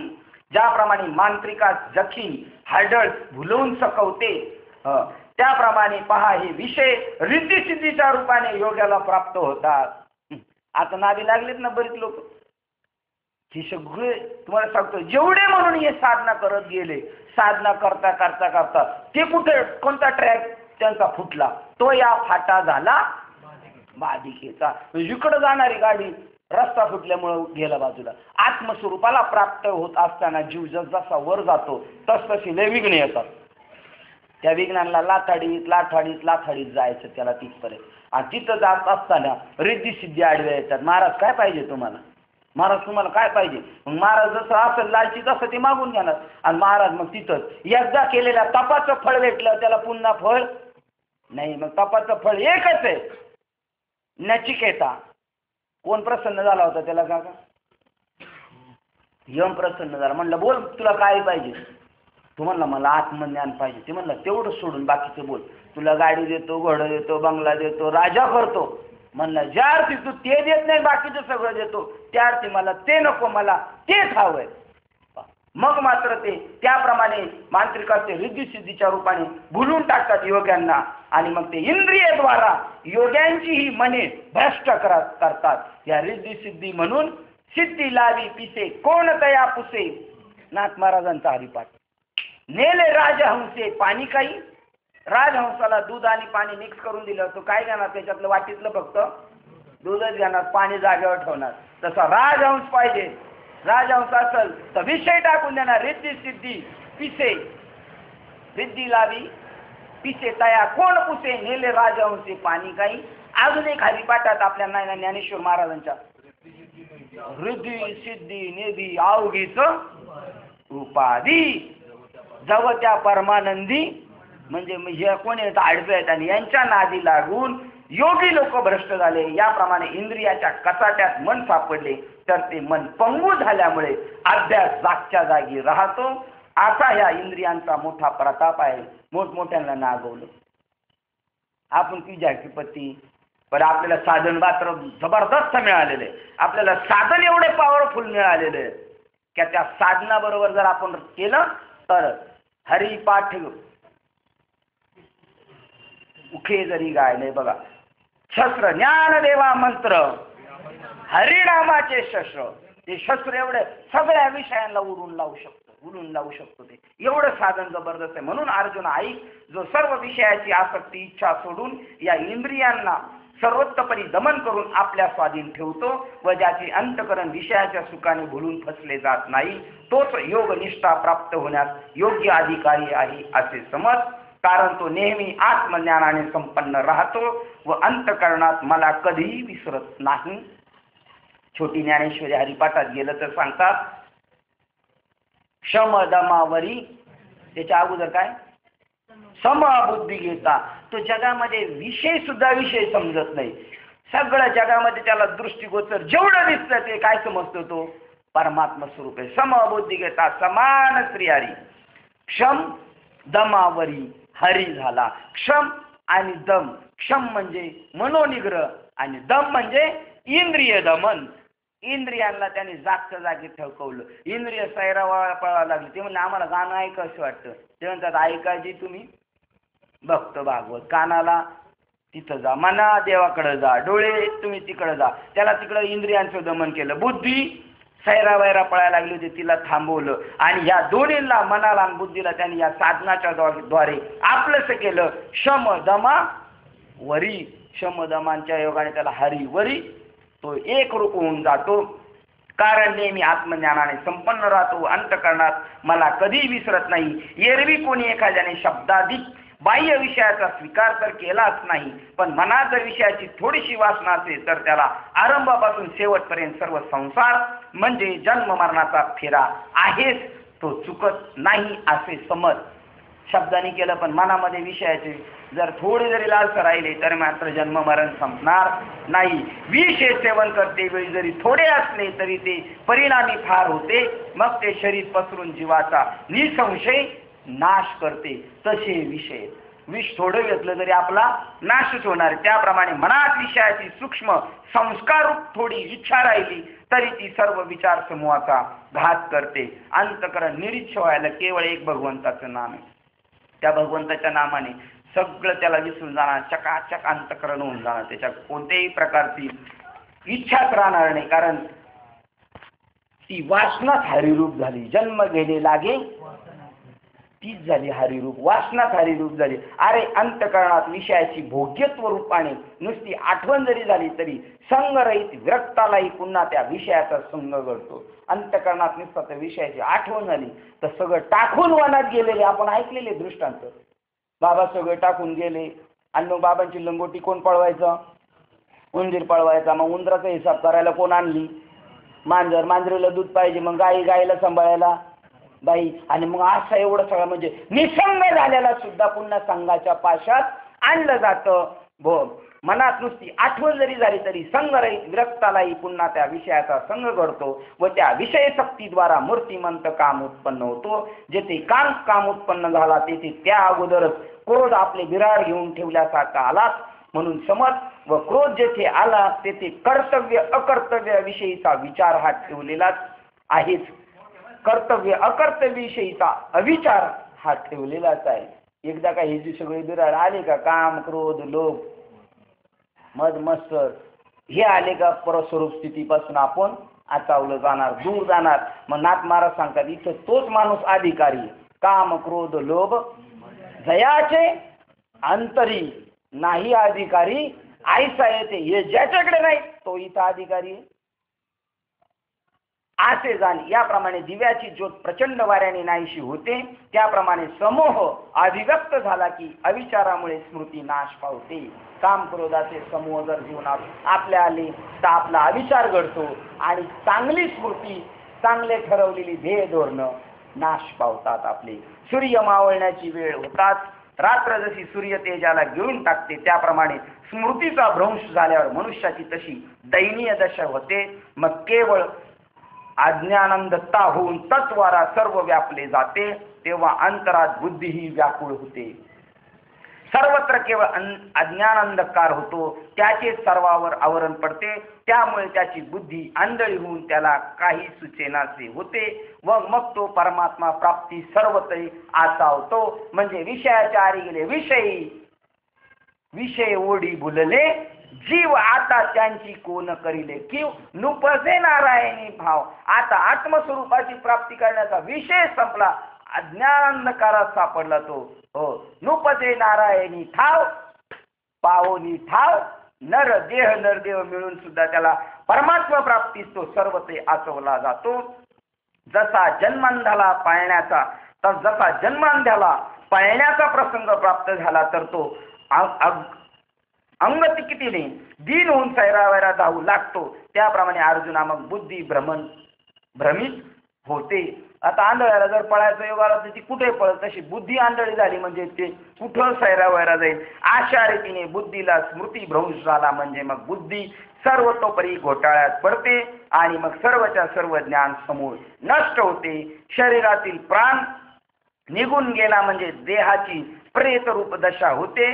त्याप्रमाणे बुद्धी नष्ट झाल्यावर त्या जीवाची स्थिती होते. असे जाण मेल्यावर जशी स्थिती होती तशी बुद्धीने आपली का सोबत सोडली, ती जर आंधळी झाली का जीव कुठं जाऊन आदळून पडेल काही सांगता येत नाही. म्हणून अर्जुना ऐक, जळण्याला ठिणगी लागली की ती एकदा का भडकली म्हणजे मग ती तशी त्रिभुवनाला देखील जाळण्यास स्फूर्ती समर्थ होते. त्याप्रमाणे विषयाचे स्मरण अंतकरणाकडून चुकून यत्किंचित जरी झाले तरी एवढा हा अनर्थ त्या शोधित येतो. म्हणून साधकाने पूर्णपणे मनातून हे सर्व विषय काढून टाकावे. काम क्रोध केले घर रीते तुका म्हणे देह मग बरीला विठ्ठले. म्हणून साधकाची दशा असावी उदास, उपाधी नसावी अंतर्बाह्य. कोणती उपाधी त्याने धरून नाही ठेवायची, कशाला चिटकून राहायचं नाही. लोलुपता काय निद्रेची जिंकावे, झोपेला सांभाळावा, लोलुपता काय निद्रेशी जिंकावे, भोजन करावे परिमित, लोकांती एकांती स्त्रियांशी प्राण गेल्या गान भाषण करू नाही. आपल्याला जर आपला यथेच्छित प्रवास जर करायचा असेल तर साधकाने पूर्णपणे मनातून हे सर्व विषय काढून टाकावे. अर्थात विषयातील अनित्यत्व, जडत्व, मिथ्यात्वादी दोष दर्शन आणि त्यापासून प्रवृत्त व्हावे. केव्हा ते प्रवृत्त होईल? त्याला या सगळ्या विषयाचा फलकटपणा कळायला पाहिजे. विषय कसे आहेत? एरवी विषय तरी कैसे रोहिणीचे जळ ज्ञानेश्वर महाराज म्हणतात. म्हणजे मृगजळ जसं आहे, मृगजळ दिसतं पाणी पण असत, तसं हे विषय सुख आहे असं वाटतं पण त्याच्यात सुख नसतं. मग अर्थात विषयाचे अनित्यत्व, विषय नित्य नाही अनित्यत्व आहे. म्हणजे विषय अनित्यत्व आहे, ते जडत्व आहे. विषय कसे आहेत? जड आहे. दारू जड आहे का चंचल आहे? दारू जड आहे का चंचल आहे?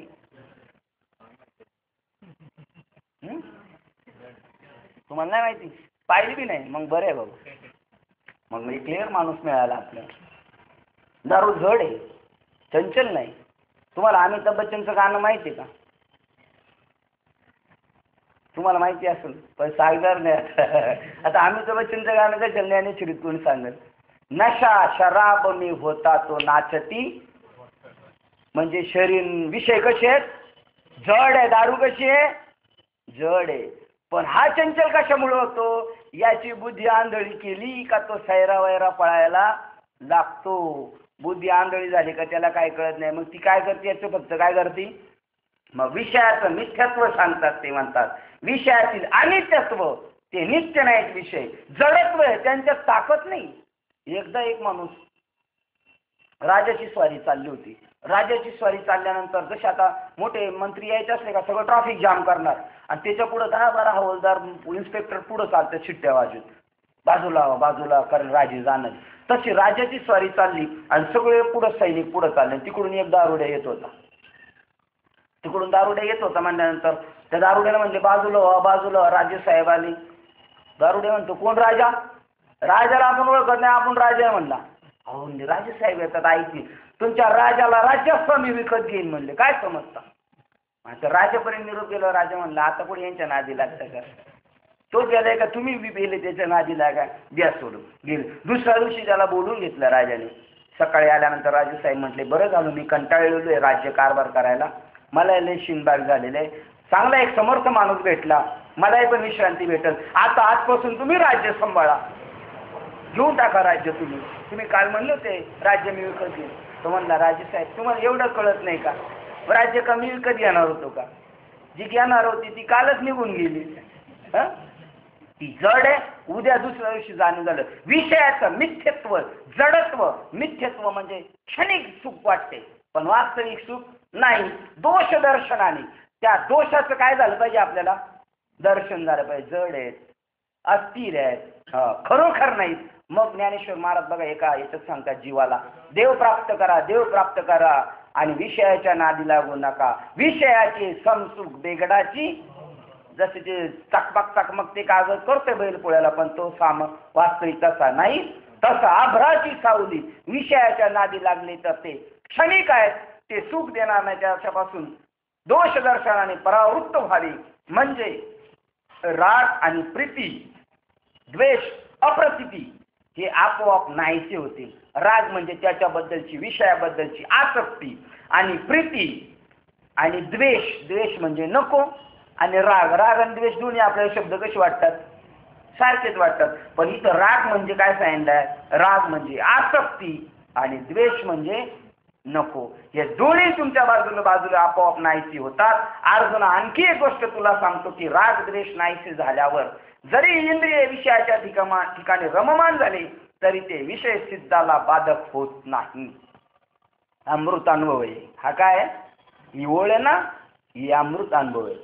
काय सांगतात पुन्हा मागे जाऊन आता ही साधकाला सांगितलं सिद्धाची काय कंडिशन सांगितलं. अर्जुन आणखी एक गोष्ट तुला सांगतो, राग द्वेष नाहीशी झाल्यावर जरी इंद्रिय विषयाच्या ठिकाणी रममान झाले तरी ते विषय सिद्धाला बाधक होत नाही. कारण त्याला माहिती आहे हे विषय नाहीयेत. जो सेवन करणार आहे तो मी या सगळ्यापेक्षा वेगळा आहे, मी साक्षी आहे. मी पाहतोय माझं मन कुठं चाललंय, बेटा तिकडं चाललंय, तुला रिवर्स घेतो थांब. इंद्रिय सैरावायला पळाला त्यांना रिवर्स घेईल, कारण तो त्याला साक्षी होऊन पाहतोय, यांना कुठं जाऊ देत नाही. हो, मग विषय त्या सिद्धाला बाधक होत नाही. हा अमृत अनुभव आहे, याचा अनुभव आपल्याला घ्यायचा आहे. आणि अमृत स्वरूप आहे, आत्म्याला विषय सुद्धा स्पर्श करू शकत नाही, कारण विषय वास्तविक आहेच नाही. विषय म्हणजे रोहिणीचे जळ, मृगजळ आहे का? नाही ते विषय सुद्धा.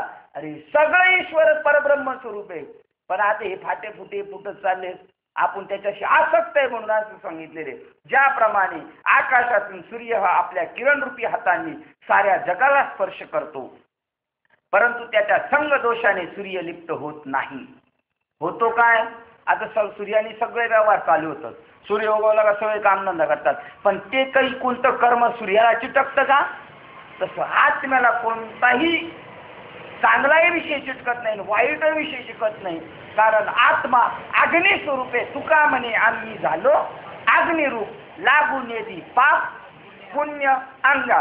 पाप आणि पुण्य ही अज्ञान दशेतली वक्तव्य आहेत.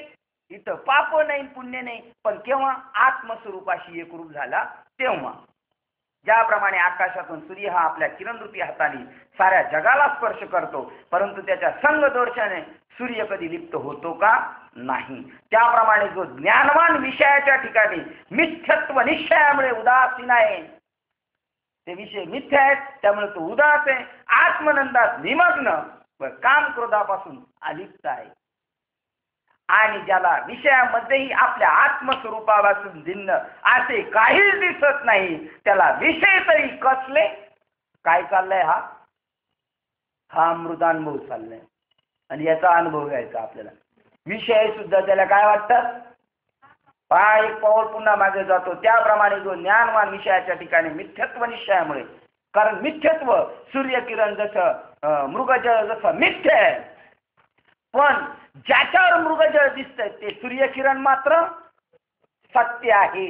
मग याची दृष्टी कशावर आहे? त्या सत्य सत्य सूर्यकिरणावर आहे, दिसणाऱ्या मृगजळावर नाहीये. त्याप्रमाणे ज्ञान म्हणते मृगजळ मिथ्या म्हणजे विषय मिथ्या आहेत, पण ते ज्याच्यावर दिसतात ते आत्मस्वरूप मात्र सत्य आहे, आणि ते आत्मस्वरूप मी आहे.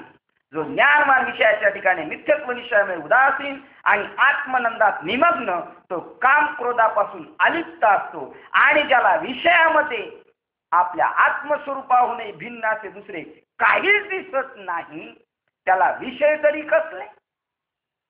आणि जगत दोन वस्तूच नाही हो. आणि हा आमचा ज्ञानेश्वर महाराजांचा संप्रदाय. हा संप्रदाय कोणाच्या मालकीचा? अनेक संप्रदाय आहेच नाही, एकच संप्रदाय आहे, अद्वैत. इथं एकच आहे. विषय म्हणलं तरी दोन झाले ना. आत्म्याला विषय जखडतात, म्हणजे विषय आणि आत्मा किती वस्तू झाल्या? जगात वस्तू किती आहेत? त्याचा आपल्याला प्रत्यय आहे का? प्रत्यय म्हणजे अनुभव आहे का? जगात एकच वस्तू आहे. तुका म्हणे एका देहाचे अवयव. हे सगळे जे जगात जे दिसते ना, ते एका आत्मसत्तेवरच आहे. तुका म्हणे एका देहाचे अवयव, पण त्याच्याशी एकरूप नसल्यामुळं सुख दुःख जीव दशा असल्यामुळं सुख दुःख जीव भोग पावे. तू असा निश्चय कर, विष्णुमय जग. आता वैष्णवांचा धर्म फक्त थांबवा आणि फक्त विष्णुमय सगळं जग काय? मग आपल्या शेजारी आता कोण बसले असं वाटतंय का? हे सर तिकडे पडा. हे वारीची शीट धरून बसले, पंढरपूर आलं तरी उठत नाही. कोण वारीची शीट धरून बसले? डोबळेनाना कोण वारीची शीट धरून बसले? विष्णुमय. कोण बसले? वारीची शीट धरून कोण बसले? मग हा म्हणून मग मी बी विष्णू आहे, उठ तू मला बसू दे. अरे विष्णुमय जग वैष्णवांचा धर्म. भेद आणि अभेद. आमच्याकडं भेद नाहीये आणि तुमच्याकडे भेद आहे. अरे भेद बी भ्रम आणि अभेद सुद्धा भ्रम. भेदा अभेद अय त्याच्यात शुद्ध. भेदा भेद अभेद. भेदा भेद भ्रम. अमंगळ तो भ्रम आहे. दोन दिसतंय म्हणजे काय आहे? तो भ्रम आहे. जसं बाबा म्हणले एक झोपला रात्रीचा, आणि सकाळी उठला डॉक्टरकडे गेला. डॉक्टर डोळ्यांकडे म्हणला, बाबा डॉक्टर, आता आपला विषय बाबा असल्यामुळे आपल्या तोंडात डॉक्टरकडे गेलो तरी आपण बाबाच म्हणणार. पॅसेंजर बसलं तरी आम्ही म्हणतो बाबा. ते म्हणते मी बाबा नाही. हा, सोय लागली, विषय काय म्हणतात त्याला वळण पडलं. डॉक्टरकडे गेलं. डॉक्टरला म्हणतो, डॉक्टर मला सकाळी उठल्यापासून 2 दिवस यायला लागले एकाचे. तर डॉक्टर काय म्हणतो, डॉक्टर काय म्हणतो, पिंकी तुम्ही तिघं कशाला आले? मग मला सांगा, रोग्याला जास्त रोग झालाय का डॉक्टरला जास्त रोग झालाय? रोग्याला रोग जास्त झालाय का डॉक्टरला? आणि आता मी कोणत्या डॉक्टर बद्दल बोलतोय तुम्हाला कळतंय ना?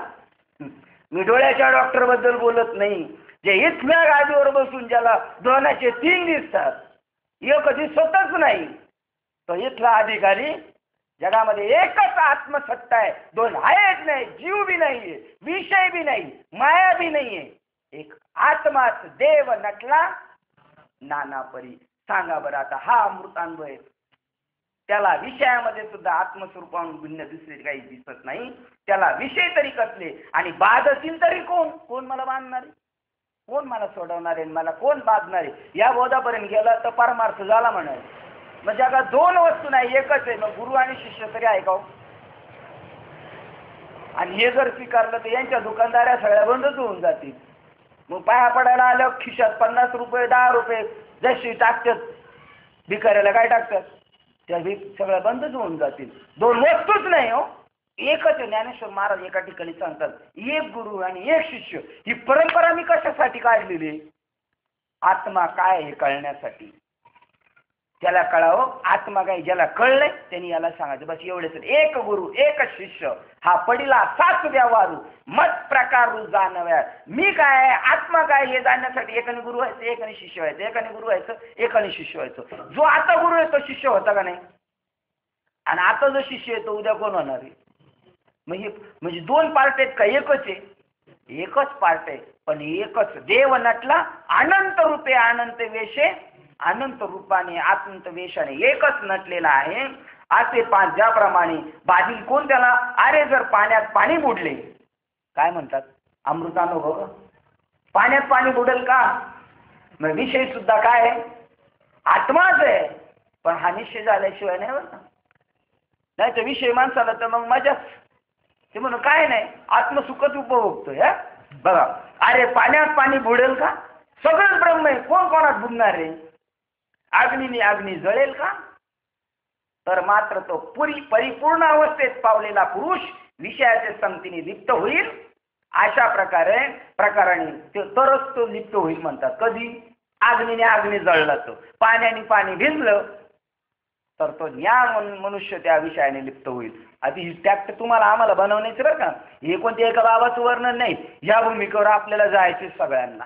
अर्जुनाला या भूमिकेवर घेऊन जायचंय. लढाई कर, मूर्ते पाड्यांचे, अग्नीला अग्नी जळ नाही, पाण्याने पाणी विजलं जात नाही. तू यांना मारलं तरी हा मारणे हा सुद्धा काय एक विषय. विषय म्हणजे आपल्या डोक्यात एकदम भरलेले आहे कचरा. नुसतं वाईट म्हणजेच आपल्याला विषय वाटतो. आता शाळेतल्या पोराला गेलं का त्याला प्रत्येक विषयाचे शिक्षक आहेत, म्हणजे वाईट आहेत का ते विषय? पण आपल्या सांगणाऱ्याच्या डोक्यात एक कचरा भरलेला आहे. विषय म्हणजे वाईटच. आमच्या साधूचा बी एक विषय माऊली. विषय तो त्यांचा झाला नारायण, नावडे जनधन माता पिता. विषय साधूचा बी विषय काय? नारायण. तसा यांचा अशा प्रकारे जो आपण स्वतः शुद्ध आत्मस्वरूप होऊन राहतो तोच अचल प्रज्ञ स्थिर बुद्धी होय असं निस्तिग्नपणे समज. जो कधी कशाच्या आधी जात नाही तो समज. असे पहा की ज्या ठिकाणी मनाची निरंतर पूर्ण शांती आहे. कोणाची? मन शांती बरं का. कोण पुण्यकांचा होईना सेवक. त्याचं शेवटचं चरण काय? काय शेवटचं चरण? तुका म्हणे मन, तुका म्हणे मग नाही, तुका म्हणे मन नये वृत्तीवरी. वृत्तीवर कोण आणते आपल्याला? मन वृत्तीवर घेऊन येते. ह्या घडीत या वृत्तीवर, एक घडीत त्या वृत्ती. तुका म्हणे मन नोहे वृत्तीवरी. आणि मन आता कुठं जाऊन झोपलं? तुकाचे शेजारी. कारण मन काय शोधत होतं या जगामध्ये? आता ते मग मग आता मग का यायचा मग नाही आत्ताच. तू का म्हणे मन पा इकडे वाक्य असे पा की म्हणजे अभंगवाणी जर आपल्याला कळत नसेल तर ज्ञानेश्वरी आपल्याला अभंगवाणी सोडून देणार आहे. ते म्हणतात ना अभंग सोडवला इथून अभंग सुटणार आहे. तसं तर अभंग पहिलाच सुटलेले आहे. सुटायचे कोणला आपण असं आहे आपल्याला असं करपच नाही. बांबूला कसं बांधले नुसतं काठ्याने बांधित होते तर म्हणले नुसतं काठ्याने नाही बांधायचं त्याला मायेत बुचकळून बांधा. म्हणजे कशात पाण्यात बुचकळून बांधा म्हणजे चांगला आवळून राहील. कापल्याशिवाय निघणार कोणला बांबूला चांगलं मायेत आवळून बांधा आहे की नाही. हे आपण सगळे मायेत गुंतलेले असे पहा ज्या ठिकाणी मनाची निरंतर पूर्ण शांती आहे मन शांत झालं पाहिजे तेथे या सर्व सुख दुःखाचा प्रवेश होत नाही. मन सुखाच्या शेजारी पडल्यानंतर तुम्हाला माहिती आहे का माणूस मरतो तेव्हा पहिलं काय जात असेल. माणूस मरतो तेव्हा पहिलं काय जातं. 4 गोष्टी पहिलं जातं एक एक जातं. मन नंतर वाचा नंतर प्राण आणि नंतर अग्नी. याच्यातलं 4 मधलं पहिलं काय जात असेल. प्रत्येक जण तुम्हाला सांगतो मन वाचा प्राण आणि अग्नी याच्यातलं पहिलं काय जातं. माणूस मारताना वाचा जाती. नक्की वाचा जाती का. बरोबर वाचा जाती. वाचा जाती पहिली. वाचा जायच्या वेळेला ते म्हणतो सकुला बोलवा. म्हातारा म्हणतो सकुला बोलवा. हे कशाने म्हणतंय वाचेने म्हणते सकुला बोलवा सकुला बोलवा. सकुला फोन केला म्हणते पोरांच्या परीक्षा चालू आहेत. आता इकडे हिच्या पोराच्या परीक्षा चालू तिकडे बापाची परीक्षा चालू आहे. अंतकाळी प्राणप्रयाणाच्या वेळी काय प्रमाण कळ येईल. आता हिची इकडे परीक्षा अशीच परीक्षा चालली होती आपल्या मेळाव्याच्या वेळेला. इकडे आपली मेळाव्याची परीक्षा अरुणबाबाच्या पोरीची वर परीक्षा चालली अभ्यासाची शाळेवर परीक्षा आली आणि खाली अरुणबाबाची आई मृत्यूशी झुंज झाली ती. मी गेलो भेटायचं म्हणलं आजी बसलेली खाली लेखी बाळ्या रडत्यात आणि नातूवर अभ्यास कर. म्हणले काय म्हणले तिची परीक्षा चालू आहे. म्हणलं नातीची वर परीक्षा चालू आहे आजीची खाली परीक्षा चालू आहे आणि आमची इकडे मेळाव्याची परीक्षा चालू आहे. पहिल्या परीक्षेला तिन्ही परीक्षेला सगळे पास. पोरगी पास आजी पास. मेळाव्याच्या आदल्या दिवशी ठणठणीत लेखी बाळ्यांना म्हणले मला नका भेटायला जाऊ मेळाव्याला जाऊ. म्हणजे तशा लेखी मेळाव्याला आल्या नसत्या पुण्यावरून दुनियावरून बीडवरून आलेले कशाला मेळाव्याला कोणाच्या निमित्ताने आजीच्या निमित्ताने. तशी मग ती सकू म्हणती माझ्या पोराच्या परीक्षा चालल्यात. परीक्षा चालल्या नंतर ते बोलायचं म्हातारं बंद झालं. अगं म्हणले आता म्हातारं बोलत तू ये फक्त ओळखीतोय म्हातारं तू ये. आता ती असतोपर्यंत म्हातारं ओळखायचं बंद झालं. सकू आली म्हातारा काय हा नाही हो नाही कारण म्हाताऱ्याचं काय निघून गेलं. आता वाचा पहिली गेली मन गेलं निघून. जे मन सगळ्या संसारात गुंतलं होतं नाती पतवंड सगळी त्याजवळ आल्या तरी मन कारण मन हे निघून गेलं. मनच ओळखतं मनालाच सुख दुःख कळतात मनालाच आपले परके कळतात. आता शेजारच्यांनी नेलं काय तिरडी हो नाही नाही हॉस्पिटलमध्ये टाकायला आणि घरचा नातू आला आणि पोरगा आला आई मी आलोय. तो आला तर बरा आलाय बस. तो हॉस्पिटलमध्ये कोण असतो वाद तिला वाटते वाढबळ आला का पोरे आलाय काय माहिती काहीच कळत नाही. मन निघून जातं. नंतर काय जातो माणसाचा श्वास निघून जातो. श्वास बंद झाल्यावर लोक लगेच वाढायला सुरुवात करतात. ते झाकलेले डोळे उघडीत काय झाले वाढायला लागले. आले म्हणले एकदा फसले आता परत फसायचं नाही. 3ऱ्या वेळेला म्हणले आता फार गार पडलं म्हातारं. 4थ्या वेळेला काय गेली मन संपलं पाहिजे माणसाचं. मन संपलं संसार संपला. जगात काय दिवाळी असली तर काय कळत मन संपलं पाहिजे. ते मन पूर्ण शांती आहे. ते पूर्ण शांती कुठे आहे आत्मस्वरूपाच्या ठिकाणी पूर्ण. ते ज्ञान हृदयी प्रतिष्ठे मग शांतीचा अंकुर फुटे मग विस्तार बहु प्रगटे आत्मबोधाचा. कोण म्हणते काही सांग बाबर यशू ख्रिस्तात ती शांती प्रगट झाली. तिला पराशांती म्हणतात. हातात खिळे ठोकले तरी विश्वशिस्त म्हणतात. जाऊ दे हे ईश्वरा यांना काय करतात हे कळत नाही एवढे हे गधड आहेत. आणि आपले बाबा बी निघतात गाडीमध्ये आणि बाबाच्या गाडीत जर जागेवर आपण बसलं का बाबा म्हणतो सर तिकडं आहे का शांती जीवनात. ती आत्मशांती प्राप्त करायची ती मनाची निरंतर पूर्ण शांती आहे. ते या संसार सर्व संसार दुःखाचा प्रवेश होतच नाही. जिथं मन संपलं तिथं सुख नाही दुःख नाही. अरे ज्याचे उदरातच अमृताचा झरा उत्पन्न झाला, हे बाबाचं कर्तृत्व आहे बरं का. बाबाची ही ड्युटी आहे. आपण सुखासाठी शोधतोय, सुख मिळवण्यासाठी शोधतोय, आणि ते सुख अमृत तुल्य आहे, आणि तो अमृताचा झरा आपल्या हृदयात आहे, आणि तो प्रगट करण्याचं सामर्थ्य बाबामध्ये. बाबाने विडा उचललेलं. जसं आपल्या शेतात पाणी कुठं येतं कोण दाखवतो? आत्मा स्वयंपूर्ण आहे. भागवतकर सांगतात, भागवतकार नाथ महर्षी काय सांगतात? पृथ्वी निधाने भरली आहे, खनिज द्रव्य पृथ्वीमध्ये आहे, पण पायाळाविन प्राप्ती नोहे. तेवी आत्मा स्वयंसिद्ध आहे, गुरुकृपा लाहे तैच प्राप्त. जेव्हा ईश्वराची किंवा गुरुची कृपा होईल त्यावेळेला तो जीव आहे ना VIP ट्रीटमेंट मध्ये असतो बरं का. ज्याच्यावर अनुग्रह झालाय तो कोणत्या ट्रीटमेंट मध्ये? VIP मध्ये. तुम्हाला सांगतो, आमचे राजू बाबा पावसाळा चालू झाला पत्र्यावर चढले, आणि पत्रावरून एका पत्रावरून दुसऱ्या पत्रावरून तिसऱ्या पत्रावर पडले, पण काहीच मोडतोड नाही.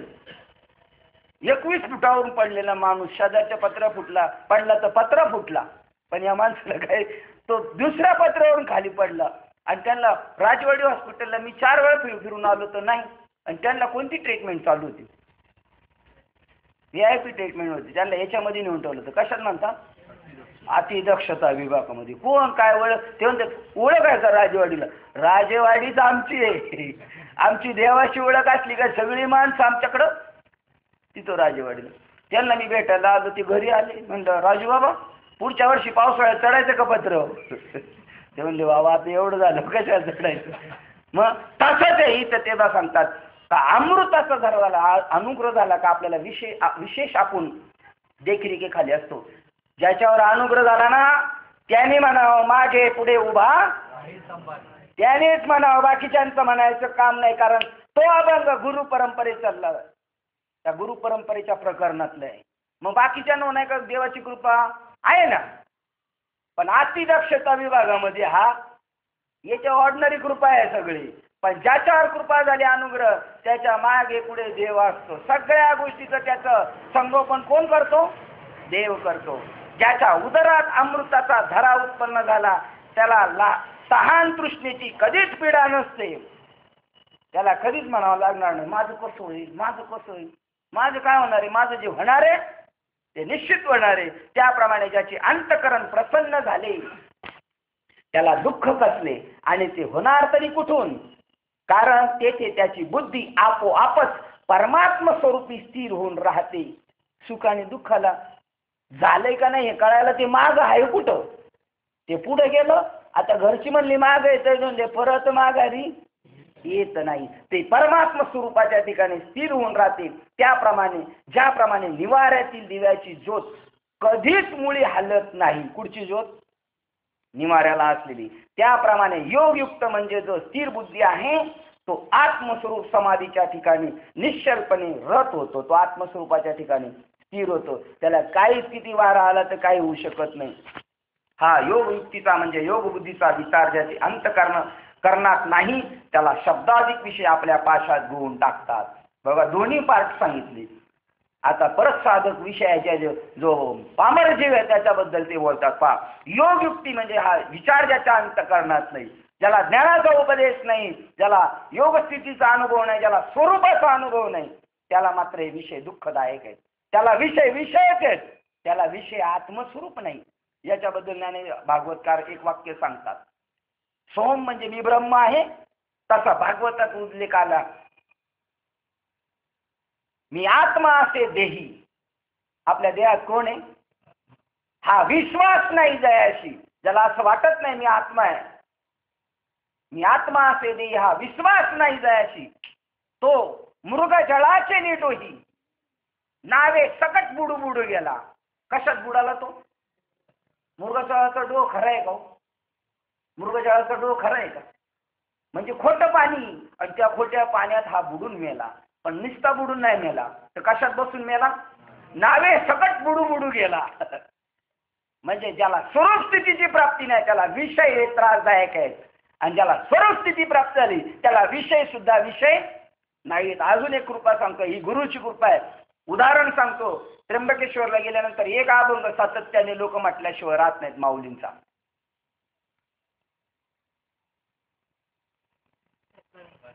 शब्बास.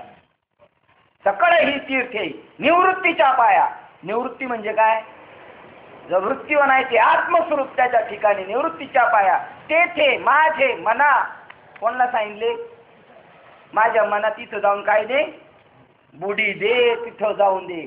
मग आता न मी करी भ्रांतीचे, कारण विषय आहेच नाही, सगळं मीच नटलेलं. आता माझी पळापळी, आता न करी मी भ्रांतीचे भ्रमण. वृत्तीचे मार्जन, माझ्या वृत्तीचं शोधन केलं. अनात्म ठिकाणी वृत्ती रमली होती, तिला बाहेर काढलं. आता न करी मी भ्रांतीचे भ्रमण, वृत्तीची मार्जन केले. असे मार्जन म्हणजे वृत्तीचं शोधन केलं. आणि त्याचं शेवटचं चरण आहे, एकारनव झाला. लाट उड्या मारत होती, उड्या मारत होती, पाण्यापासून वेगळी दिसत होती, वेगळी दिसत होती. तसा मी परमात्मा स्वरूपापासून जीव दशेवर येऊन उड्या मारत होतो, उड्या मारत होतो. आली आली लाट, गेली गेली लाट, आली आली लाट, गेली गेली लाट, असं होत होतं. पण आता एकारनव झाला. तरंग बुडाला, लाट बुडाली, आणि काय झाली? समुद्र रूप झाले. एकारनव झाला, तरंग बुडाला, तैसा देह झाला ब्रह्मरूप. आणि त्याचं शेवटचं चरण आहे. असं खरंच झालं का? जीव ब्रह्म झाला का? आणि जीव ब्रह्म झाला नाही, ब्रह्मच ब्रह्म होतं. ब्रह्म जीव कधीच झालं नव्हतं. शेवटचं चरण आहे, बाप रखुमा देवरू विठ्ठले नवल पै केले आणि तारू हरपले. कुठं कुठं हरपले तारू? तारू म्हणजे जहाज. कुठं हरपलं? मृगजळामध्ये. म्हणजे मला बोध झाला हे सुद्धा मी विसरून गेलो, कारण मी पूर्णच पहिला ज्ञानरूप बोधरूप होतो. पण या सगळ्या प्रक्रिया झाल्या आणि मी गुरुकडे गेलो, शरण गेलो, माया घातली, येऊ केलं तेव केलं. हे सगळं काय झालं? मृगजळात तरण्याचे प्रयत्न केले होते. वास्तव माझं मला स्वरूप कळालं आणि हे सगळा कार्यक्रम असा झाला. अर्जुना, त्या बुद्धीला कधी स्थिरता लाभत नसते. कोणाला? ज्याला ह्या विषयाची म्हणजे योग बुद्धीची जाणीव नाही, त्याला योग स्थितीचा अनुभव नाही, त्याला आत्मस्वरूपाचा अनुभव नाही. अर्जुना, त्याला त्याच्या बुद्धीला कधी स्थिरता लाभत नसते व बुद्धी स्थिरतेच्या प्राप्तीविषयी त्याचे अंतःकरणात आदर व तीव्र इच्छाही उत्पन्न होत नाही. त्याला वाटत नाही का स्थिर बुद्धी मिळावी, ती प्राप्त व्हावी, त्याच्या अंतःकरणात आदर आणि तीव्र इच्छा विषयी माणसाला या गोष्टीचं काही घेणं देणं नाही. अर्जुना, या पहा, स्थिरपणाची नुसती भावनाही त्याच्या अंतःकरणात मुळीच उत्पन्न होत नाही. मला असं कधीतरी व्हावं, यांच्यासारखं व्हावं, असं कधीच होत नाही. कारण तर त्याला शांती तर कशी बरी प्राप्त होईल? मग जर त्याला अशी अपेक्षा नाही झाली तर शांती कुठून येऊन त्याला भेटणार आहे? पापी मनुष्याच्या ठिकाणी मोक्ष जसा चुकूनही वास्तव्य करीत नाही. कोणत्या माणसाच्या ठिकाणी मोक्ष प्राप्त नाही होत? वास्तव्य करीत पापी माणसाच्या. आणि जर आपण एखाद्याला म्हणलं बाबा मला मोक्ष मिळेल का, तर बाबा काय म्हणतील? बाबा म्हणतील मलाच नाही मोक्ष मिळाला तर तुला कुठून मोक्ष मिळेल? मोक्ष मिळणं एवढा का सोपा आहे का? तर समजायचं आपण काय? बाबा कोण आहे? बाबा पापी आहे. एक वाक्य परत मागं जातो म्हणजे कळल. पापी मनुष्याच्या ठिकाणी मोक्ष जसा चुकूनही वास्तव्य करीत नाही. आणि हरिपाठ आपलं वर्णन करतो बरं का.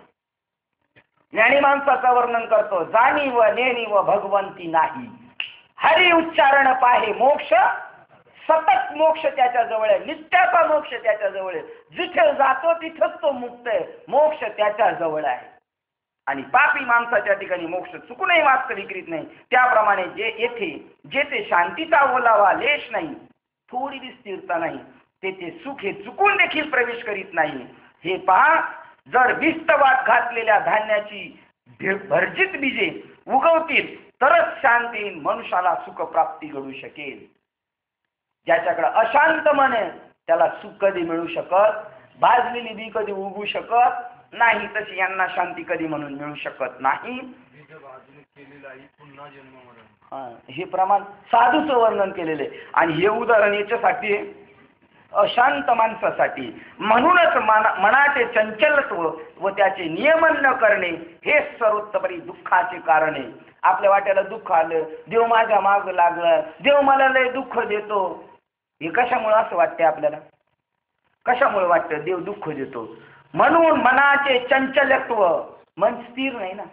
लग्नाला गेलं का लग्नासारखं, माहितीला गेलं का लगेच रडायला सुरुवात, लग्नाला गेलं का तोच नट्टापट्टा करून फिरणार, कीर्तनाला गेला विठ्ठल विठ्ठल विठ्ठल, हे मनाचं काय आहे? तेवढ्या पुरतं रंगत का आलं का परत ये रे मग, ये रे माझ्या मागल्या, परत तसं. आणि म्हणून त्याला सुख आणि दुःखाचे फटके वाजतात. आपलं मन स्थिर झालं पाहिजे. मन स्थिर झालं म्हणून मनाचे चंचलत्व व त्याचे नियमन न करणे हे सर्वोत्तम दुःखाचे कारण आहे. ह्याकरता मोक्षाने इंद्रिय निग्रह अवश्य करावा, हेच चांगले. आपली वेळ झालेली आहे. बरोबर 9 वाजता विमान येतं का? बरोबर बघा, रोज 9 वाजता विमान येते. आपली वेळ झालेली आहे. काय विषय सांगितला बघा ज्ञानेश्वर महाराजांनी 47 मध्ये. हा जो श्लोक वाचला याचा फक्त सारांश मागे वाचताना आपण थांबू. ज्याचे चित्त स्थिर झालेले नसते त्याला आत्म्याविषयीची बुद्धी नसते. कोणाला? ज्याचं चित्त स्थिर झालेले नसते त्याला आत्म्याविषयीची बुद्धी. किती लोक आहेत आत्म्याबद्दल बुद्धी नाही. आत्मा देवांचा दिला अशी किती लोकांना माहिती आहे? बघ, भजन भक्ती कीर्तन करणारे माळकरी झाले, कीर्तन करतील, भजन करतील, ऐकतील, त्यांना असं वाटतं का आत्माच देव आहे, आत्माच देवांचा देव आहे. रामाला सुद्धा तेच सांगायचं का आत्माच देव आहे, कृष्णाला सांगायचं आत्माच देव आहे आणि आत्मा शाश्वत आहे. आणि हे आलेले आकार मात्र कसे आहेत? येथे नाही उरू आले, हे अवतार आहेत. मूळ स्वरूप नाही, त्यांचं मूळ स्वरूप प्राप्त झालं पाहिजे. आत्म्याविषयीची बुद्धी नसते. ज्याचे चित्त स्थिर झालेले नसते त्याला आत्मज्ञानाविषयीचा अभिमान नसतो. चित्त स्थिर झालं नाही त्याला असं वाटत नाही मला आत्मा अनुभव मिळावा. सतत अनुसंधानात नसतो व सतत आत्मा अनुसंधान मीच ब्रह्म ही बुद्धी नसते. हाय बाबा पुढे विग्रह कसा केलेला आहे या श्लोकाचा. त्याला ज्याचं चित्त स्थिर नाही त्याला सतत आत्मा अनुसंधान मीच ब्रह्म आहे ही बुद्धी नसते. आणि तशी भावना न करणाराला शांती चित्ताची स्वस्थता नसते. आणि ज्याचे चित्त शांत स्वस्थ झालेले नाही त्याला सुख आत्मसुख कोठेच नाही.